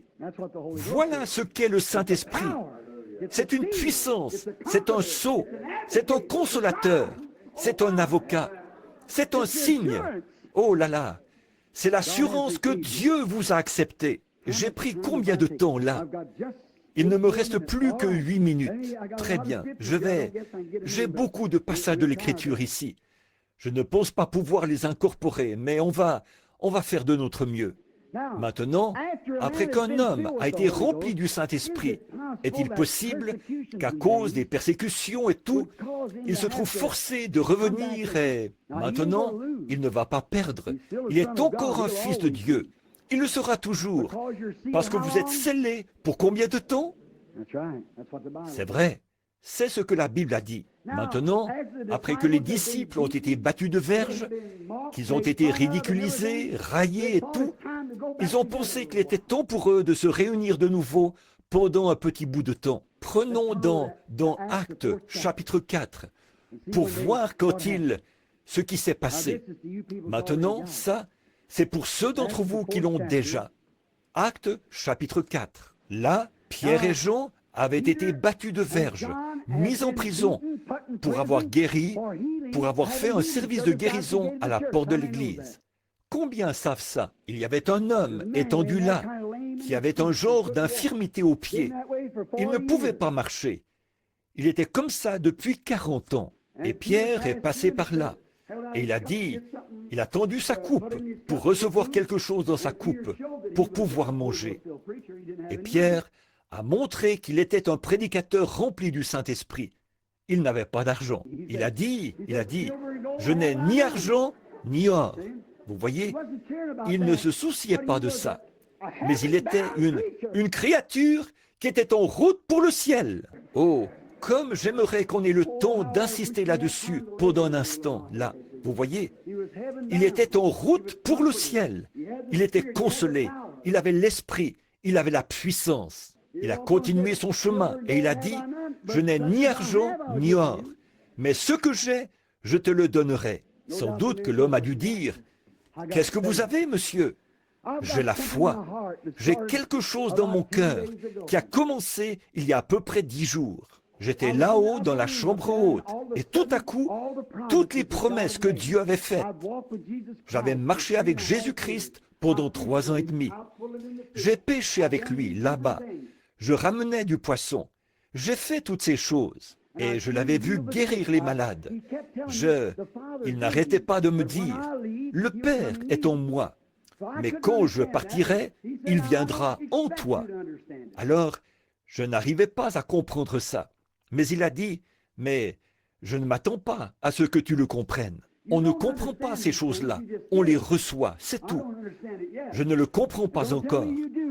Et ne me dites pas que vous comprenez, parce que vous ne comprenez pas, voyez? Alors, je ne peux pas le comprendre, je ne peux pas l'expliquer, mais il y a une chose que je sais, c'est que je l'ai. Mais vous dites, ce n'est pas scientifique ça. Oh, mais bien sûr que ça l'est. Regardez ces lumières. Quand Benjamin Franklin a saisi ça, il a dit, je l'ai. Il ne savait pas ce qu'il avait, mais il l'avait. Et je veux que quelqu'un vienne me dire ce soir ce qu'est l'électricité. Ils ne savent toujours pas ce que c'est, mais on l'a. Amen, c'est vrai. Il n'y a pas un homme qui sait ce qu'est l'électricité. Ils peuvent l'exploiter, faire de la lumière avec, la faire brûler, la faire agir, mais elle est produite par des générateurs, 2 pièces qui tournent ensemble, comme ça. Elle produit ça, et c'est tout ce qu'ils en savent. Elle donne de la lumière, elle contient de la puissance. Et c'est comme l'Esprit de Dieu. Quand vous avez une pièce qui est vous, et que l'autre pièce, c'est Dieu, et que vous les faites tourner ensemble, comme ça va faire quelque chose pour vous. C'est vrai, ça va donner de la lumière, ça va donner de la puissance. Vous ne savez pas ce que c'est, et vous ne saurez jamais ce que c'est. Mais quand vous l'avez, vous le savez. Ça c'est sûr, et c'est pour vous, c'est à vous, c'est l'assurance. C'est vrai. Qu'est-ce que cette lumière-là montre? C'est l'assurance. La lumière est bien là. Maintenant, remarquez ceci. Donc, vous ne savez pas ce que c'est. Mais ces gens-là ont dit, eh bien, ils ont dit qu'ils savaient une chose. Nous savons que ce sont des ignorants. Encore des cinglés, vous voyez, comme le jeune Allemand disait qu'il l'était. Voyez, ils ont dit, ils sont ignorants et sans instruction. Mais ils ont été avec ce pêcheur, ce charpentier là-bas, qu'on appelle Jésus. Ça, je peux vous le dire, parce qu'ils font les mêmes choses que lui. Voilà ce qu'est le Saint-Esprit. C'est Jésus qui vit dans un pêcheur ignorant, dans un charpentier ou quoi encore, dans un prédicateur ignorant, peu importe. C'est un homme qui veut être ignorant pour ce qui est des choses du monde. Et laissez-le, Jésus, entrer en lui, l'Esprit de Dieu, le sceau, le consolateur. Le prestige, ça ne compte pas pour lui.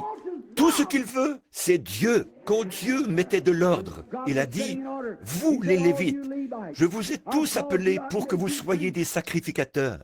Et tous vos frères, les autres, les 12 tribus et les 11 autres tribus, vous payeront la dîme. Quand vous aurez 9 boisseaux de pommes, versez-en un boisseau aux Lévites. Quand vous ferez passer vos brebis dans le couloir ici, prenez la 10e brebis, peu m'importe qu'elle soit petite ou grosse, qu'elle soit grasse ou maigre, elle appartient aux Lévites. Maintenant, vous les Lévites, quand vous recevrez tout ça, alors vous aussi, vous donnerez la dîme à l'Éternel. Vous ferez l'offrande agitée, les offrandes par élévation, les différentes offrandes. Vous donnerez la dîme à l'Éternel. Il a dit, Moïse, quant à ta part, c'est moi qui suis la tienne. Oh là là, il a dit, je suis ta portion qui satisfait pleinement. Et voilà ce que le Saint-Esprit est pour l'Église aujourd'hui. Je n'ai ni argent, ni or, mais j'ai une portion qui satisfait pleinement. Alléluia! De l'instruction, c'est à peine si je peux lire ce livre, mais j'ai une portion qui satisfait pleinement. C'est bien. Un doctorat, je n'en ai pas. Pas de doctorat en philosophie ou de doctorat en droit, ni rien d'autre. Mais il y a une chose que j'ai, C'est la portion qui satisfait pleinement. C'est cette part-là que je veux. C'est cette part-là que Dieu veut que vous ayez. Débarrassez-vous de toutes ces autres choses-là, de tout le prestige et tout le reste, et avancez-vous pour recevoir la portion de Dieu qui satisfait pleinement. En effet, ce que vous avez qui appartient à cette terre, vous le laisserez ici quand vous partirez. Mais si vous avez la portion qui satisfait pleinement, elle vous fera monter. C'est sûr et certain. Aujourd'hui, on prend toujours des assurances pour donner à celui qui enterre. Procurons-nous la portion de Dieu qui satisfait pleinement, et on aura celui qui enlève au lieu de celui qui enterre. Vous savez, ils fonctionnent tous les deux. Maintenant, voyons voir. Après avoir été relâchés, ils allèrent vers les leurs. Ils ne sont pas retournés vers les sacrificateurs. Vous voyez, ça montrait qu'ils l'avaient. Ils n'allaient pas encore retourner vers ce vieux formalisme froid. Non, retourner et dire « Mais regardez donc ce qu'ils nous ont fait !» Non, non, ils avaient leurs propres amis. Il n'y en avait qu'environ une douzaine là-bas. Mais ça leur suffisait comme amis, une toute petite poignée de gens. Après avoir été relâchés, après qu'on les a battus de verge et menacés en disant « Si jamais vous baptisez encore au nom de Jésus » ou « Oh, je voulais dire le... » Enfin, c'est ça, voyez. Si jamais vous prêchez encore au nom de Jésus, que vous faites quoi que ce soit, vous aurez affaire à nous. Ils ont dit, c'est toute une menace. Allons vers les autres frères. Oh, c'est comme ça qu'il faut faire. L'union fait la force. L'union fait la force. Ils ont dit, allons donc vers les autres frères pour voir ce qu'on peut faire. Là, ils se sont tous réunis et ils racontaient différentes expériences. Après avoir été relâchés, ils allèrent vers les leurs et racontèrent tout ce que les principaux sacrificateurs et les anciens leur avaient dit. Lorsqu'ils l'eurent entendu, ils élevèrent à Dieu leur voix tous ensemble. Maintenant, écoutez ce qu'ils ont dit. Regardez-le, regardez-les. Ils ne sont pas retournés en disant « Oh, quelque chose comme « Oh Seigneur, je suis vraiment désolé. » Non, ils étaient déjà sauvés. Ils étaient remplis de l'Esprit.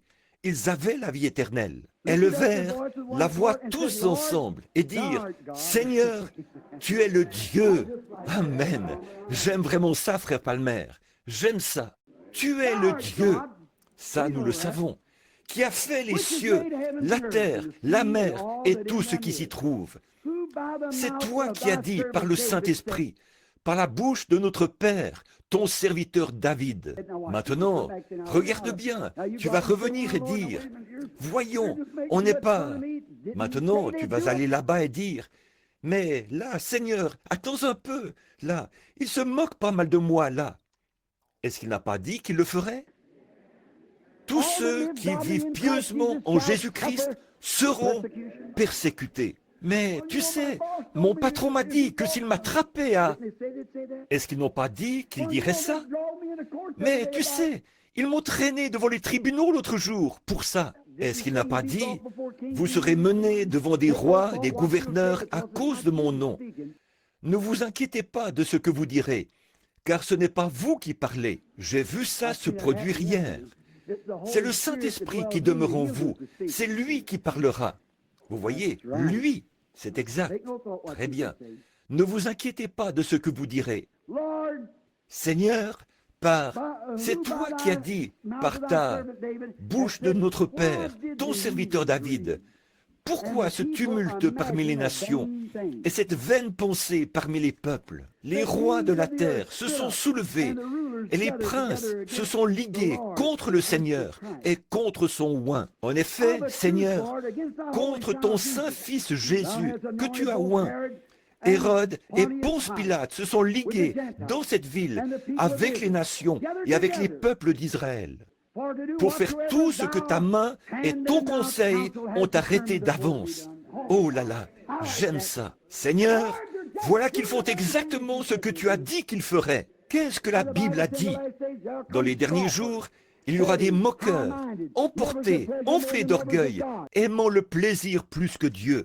déloyaux, calomniateurs, intempérants, ennemis des gens de bien, ayant l'apparence de la piété, mais reniant. Eux, ils ne sont jamais allés là-haut pour recevoir une puissance, le Saint-Esprit survenant sur vous, ayant l'apparence de la piété, mais reniant ceux qui ont fait la force.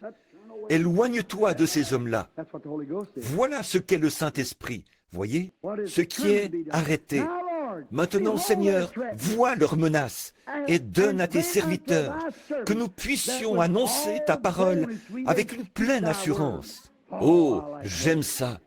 Ôtez ce vieil os de poulet de là et mettez-y une vraie colonne vertébrale.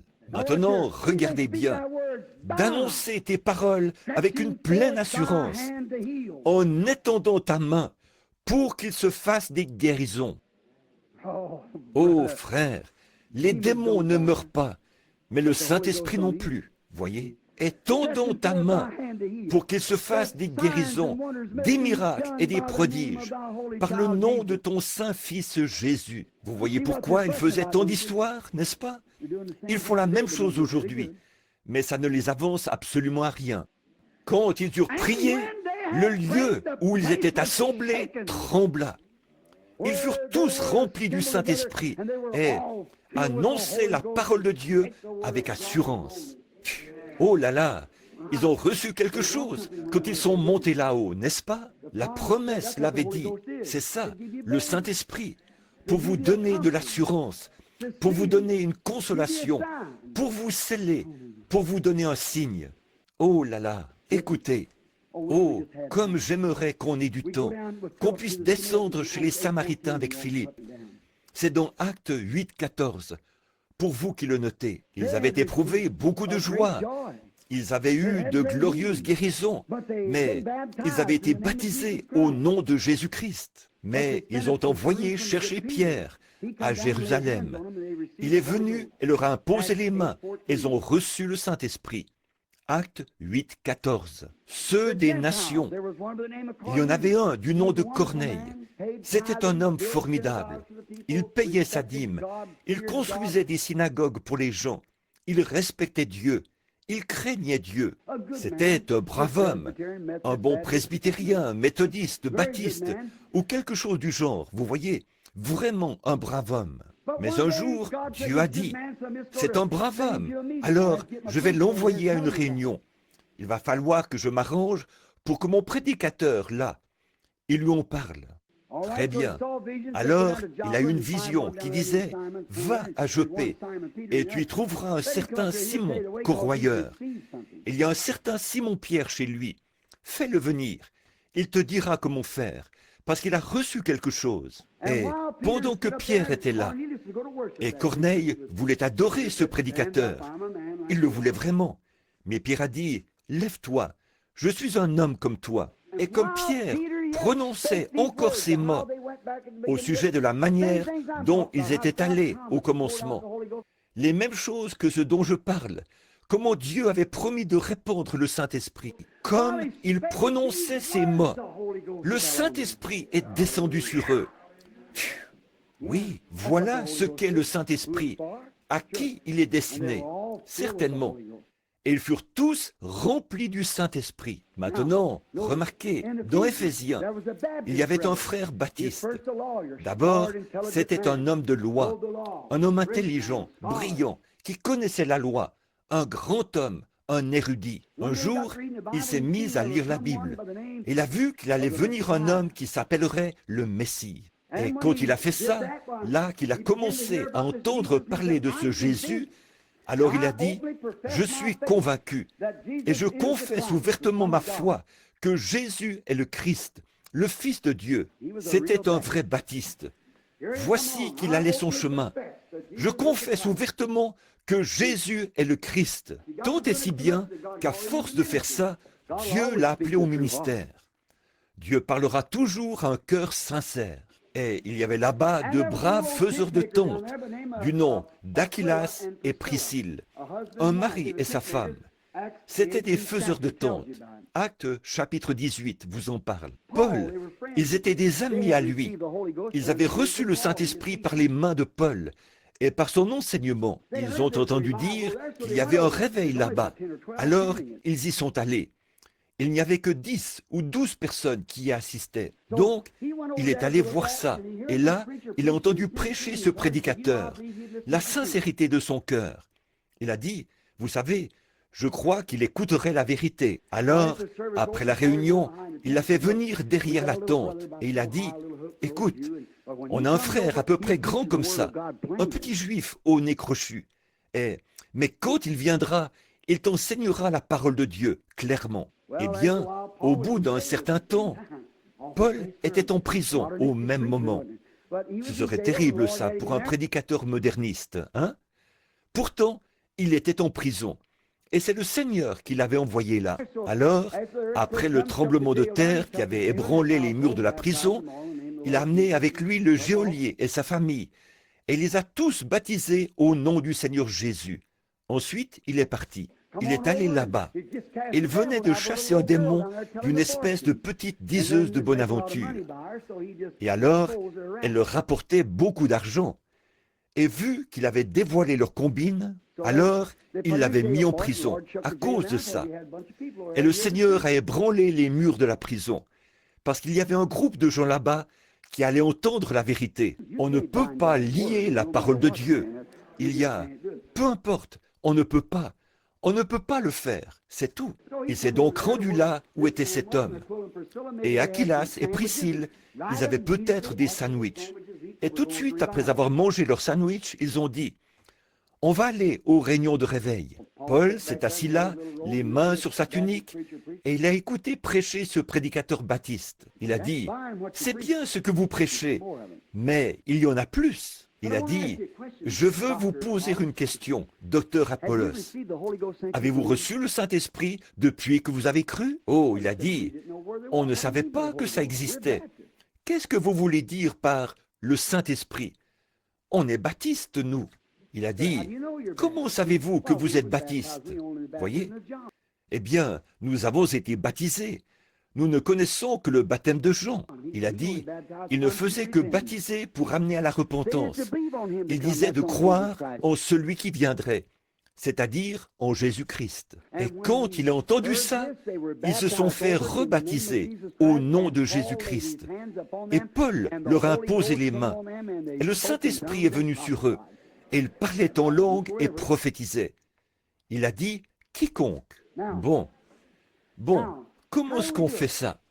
Je veux vous dire quelque chose. Ensuite, nous allons terminer. Parce je vous ai dit que je vous laisserai sortir de bonne heure. Vous savez ce qu'est le Saint-Esprit. Comme dernier passage de l'Écriture pour ce soir. J'en ai une autre série là, mais on va être obligé de laisser ça de côté. Prenons 1 Corinthiens 12. Et ensuite, nous allons lire ça. Ensuite, nous terminerons. Très bien. 1 Corinthiens chapitre 12. Combien croient l'enseignement de saint Paul? Bien sûr. Il a dit dans Galates 1,8, si un ange enseignait quoi que ce soit d'autre, qu'il soit anathème. À plus forte raison, un prédicateur. Si un ange du ciel descendait et enseignait quoi que ce soit d'autre, qu'il soit maudit. Vous voyez, n'ayez rien à voir avec ça. Maintenant, regardez bien ça. 1 Corinthiens 12. Combien savent qu'il faut que nous soyons en Christ pour avoir part à la résurrection? Parce que c'est son corps que Dieu a promis de ressusciter. Il n'y a pas d'autre moyen. Il n'y a aucun autre moyen. Si vous êtes en dehors de Christ, vous pouvez peut-être regarder en arrière, ici, et croire en lui. Dire, bien sûr, je le crois. Il est le Fils de Dieu. C'est bien, mon frère. Je suis prêt à vous serrer la main quand vous dites ça. Je crois en lui. Je vais le confesser comme mon sauveur. C'est bien, mais vous n'êtes pas encore en lui. Je vais serrer la main au prédicateur. Je vais confesser mes péchés. Ce n'est pas encore être en lui. Maintenant, regardez, voyez ce que Paul a dit. Comment on entre en Christ? Comment va-t-on savoir que vous faites partie de la circoncision? Avec Abraham, il donnait un signe. Écoutez ça maintenant. 1 Corinthiens chapitre 12. Et commençons au verset 12. For as the body is one, Car comme le corps est un et a plusieurs membres, et comme tous les membres du corps, malgré leur nombre, ne forment qu'un seul corps, ainsi en est-il de Christ. Pas divisé, un. Écoutez, en effet, dans une seule Église, combien lisent à ma suite? Dans une seule poignée de main? Dans une seule eau? Non. Alors il y a quelqu'un qui est dans l'erreur. Dans un seul esprit. Est-ce qu'il y a une majuscule? Dans ce cas-là, c'est le Saint-Esprit. Voyez?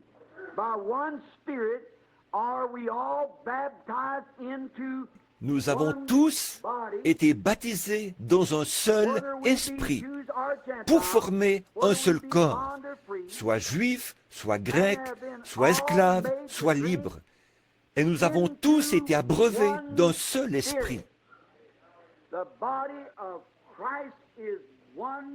Le corps de Christ est un seul esprit, où chaque membre, de la Pentecôte jusqu'à maintenant, boit du même vin nouveau, du même Saint-Esprit, produisant les mêmes résultats. Comment est-ce que nous faisons ça? Par un seul esprit. C'est la porte ouverte de Dieu, le Saint-Esprit. Qu'est-ce que c'est? C'est la porte ouverte de Dieu. C'est un signe, c'est un sceau, c'est un consolateur, c'est un avocat, c'est une assurance, c'est le repos, c'est la paix, c'est la bonté, c'est la guérison, c'est la vie, c'est la porte ouverte de Dieu qui donne accès à toutes ces choses. C'est la porte ouverte de Dieu qui donne accès à Christ, Dieu a prouvé qu'il a ressuscité Jésus d'entre les morts. Et ceux qui sont morts en Christ, Dieu les ramènera par lui dans la résurrection. N'attristez pas le Saint-Esprit, par lequel vous êtes scellés en Christ jusqu'au jour de votre rédemption. Combien croient ça? Qu'est-ce que Christ? Qu'est-ce que le Saint-Esprit? Ce n'est pas quelque chose dont les gens se moquent. En fait, oui, c'est quelque chose dont les gens se moquent, mais pas pour le croyant, pour l'incroyant. Je souhaiterais avoir 2 ou 3 longues semaines. Comme ça, j'aimerais prendre demain soir pour vous dire ce qu'il est pour l'incroyant. Je vais juste prendre un instant pour énumérer ça rapidement.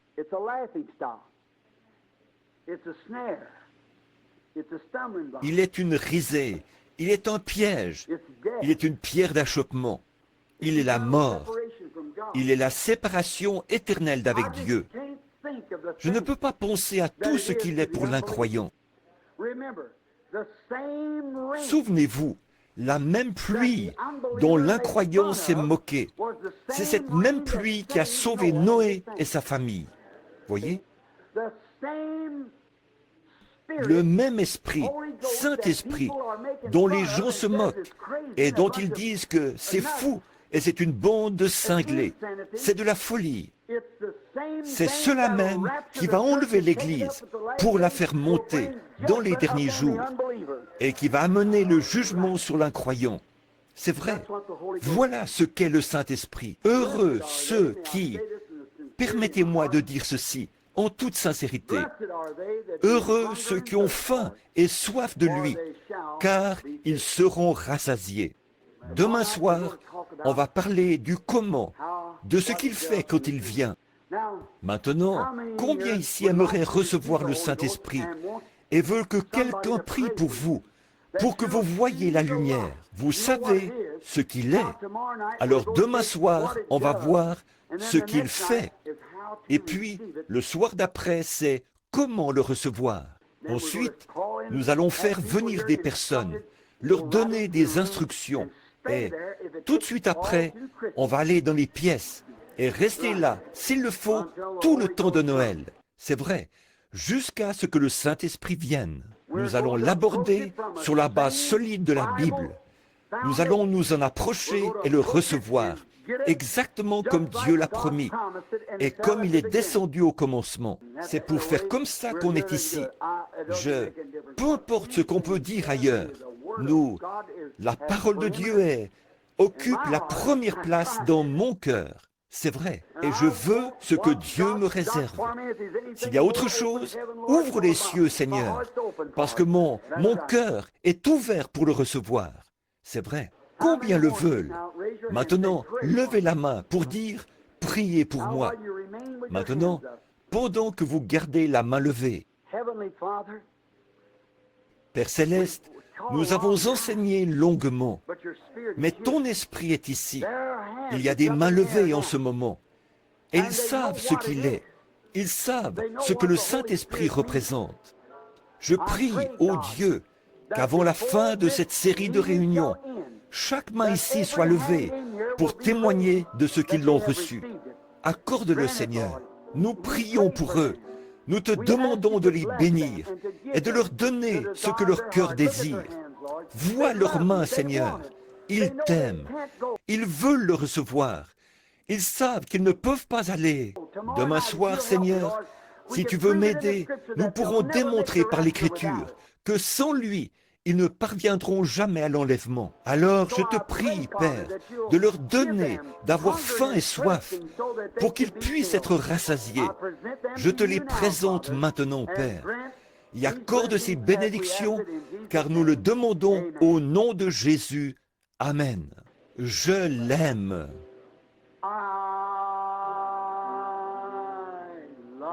Je l'aime.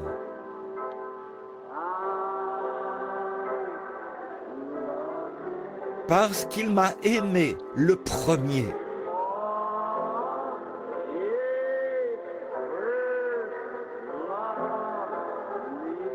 Et a acquis mon salut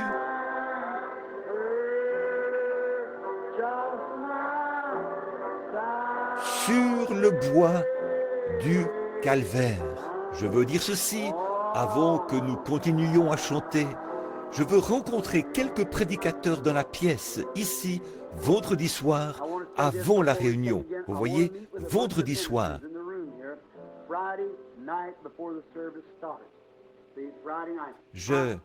Vous voyez ce que j'essaie de faire? De montrer ce qu'il est, comment l'aborder et quoi respecter. Comme ça, vous ne venez pas à l'aveuglette, comme à tâtons.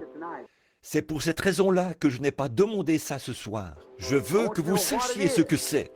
C'est une promesse, c'est un sceau, c'est le consolateur, c'est ainsi de suite. Alors, demain soir et le soir d'après, et ensuite, nous allons nous y mettre tout de suite, à partir de là, jusqu'à ce qu'il vienne. Peu importe le temps que ça prendra, on va rester jusqu'à ce que purifiez votre cœur. Il ne le répandra jamais dans un cœur impur. Mettez-vous en règle, soyez prêts, et il l'accordera. Je l'aime. Je l'aime. Levons les mains maintenant. Parce qu'il m'a aimé le premier.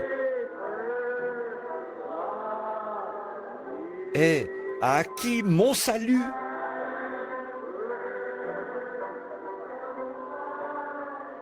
sur le bois du calvaire. Le pasteur vient de dire, et nous sommes d'accord, que demain soir, nous commencerons à 19h au lieu de 19h30. Et ça me permettra de vous laisser sortir à 20h30 au lieu de 21h30. 19h30 à 19h demain soir, le service de chant commencera. Je commencerai mon message à 19h30. Je l'aime. Prenons nos mouchoirs et agitons-les pour lui. Je l'aime. C'est le moment de se défaire de cette tendance formaliste. Parce qu'il m'a aimé le premier.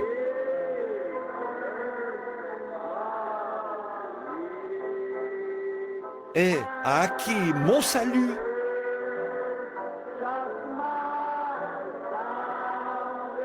sur le bois du calvaire. Très bien maintenant, votre pasteur, frère Neville. All right, your pastor.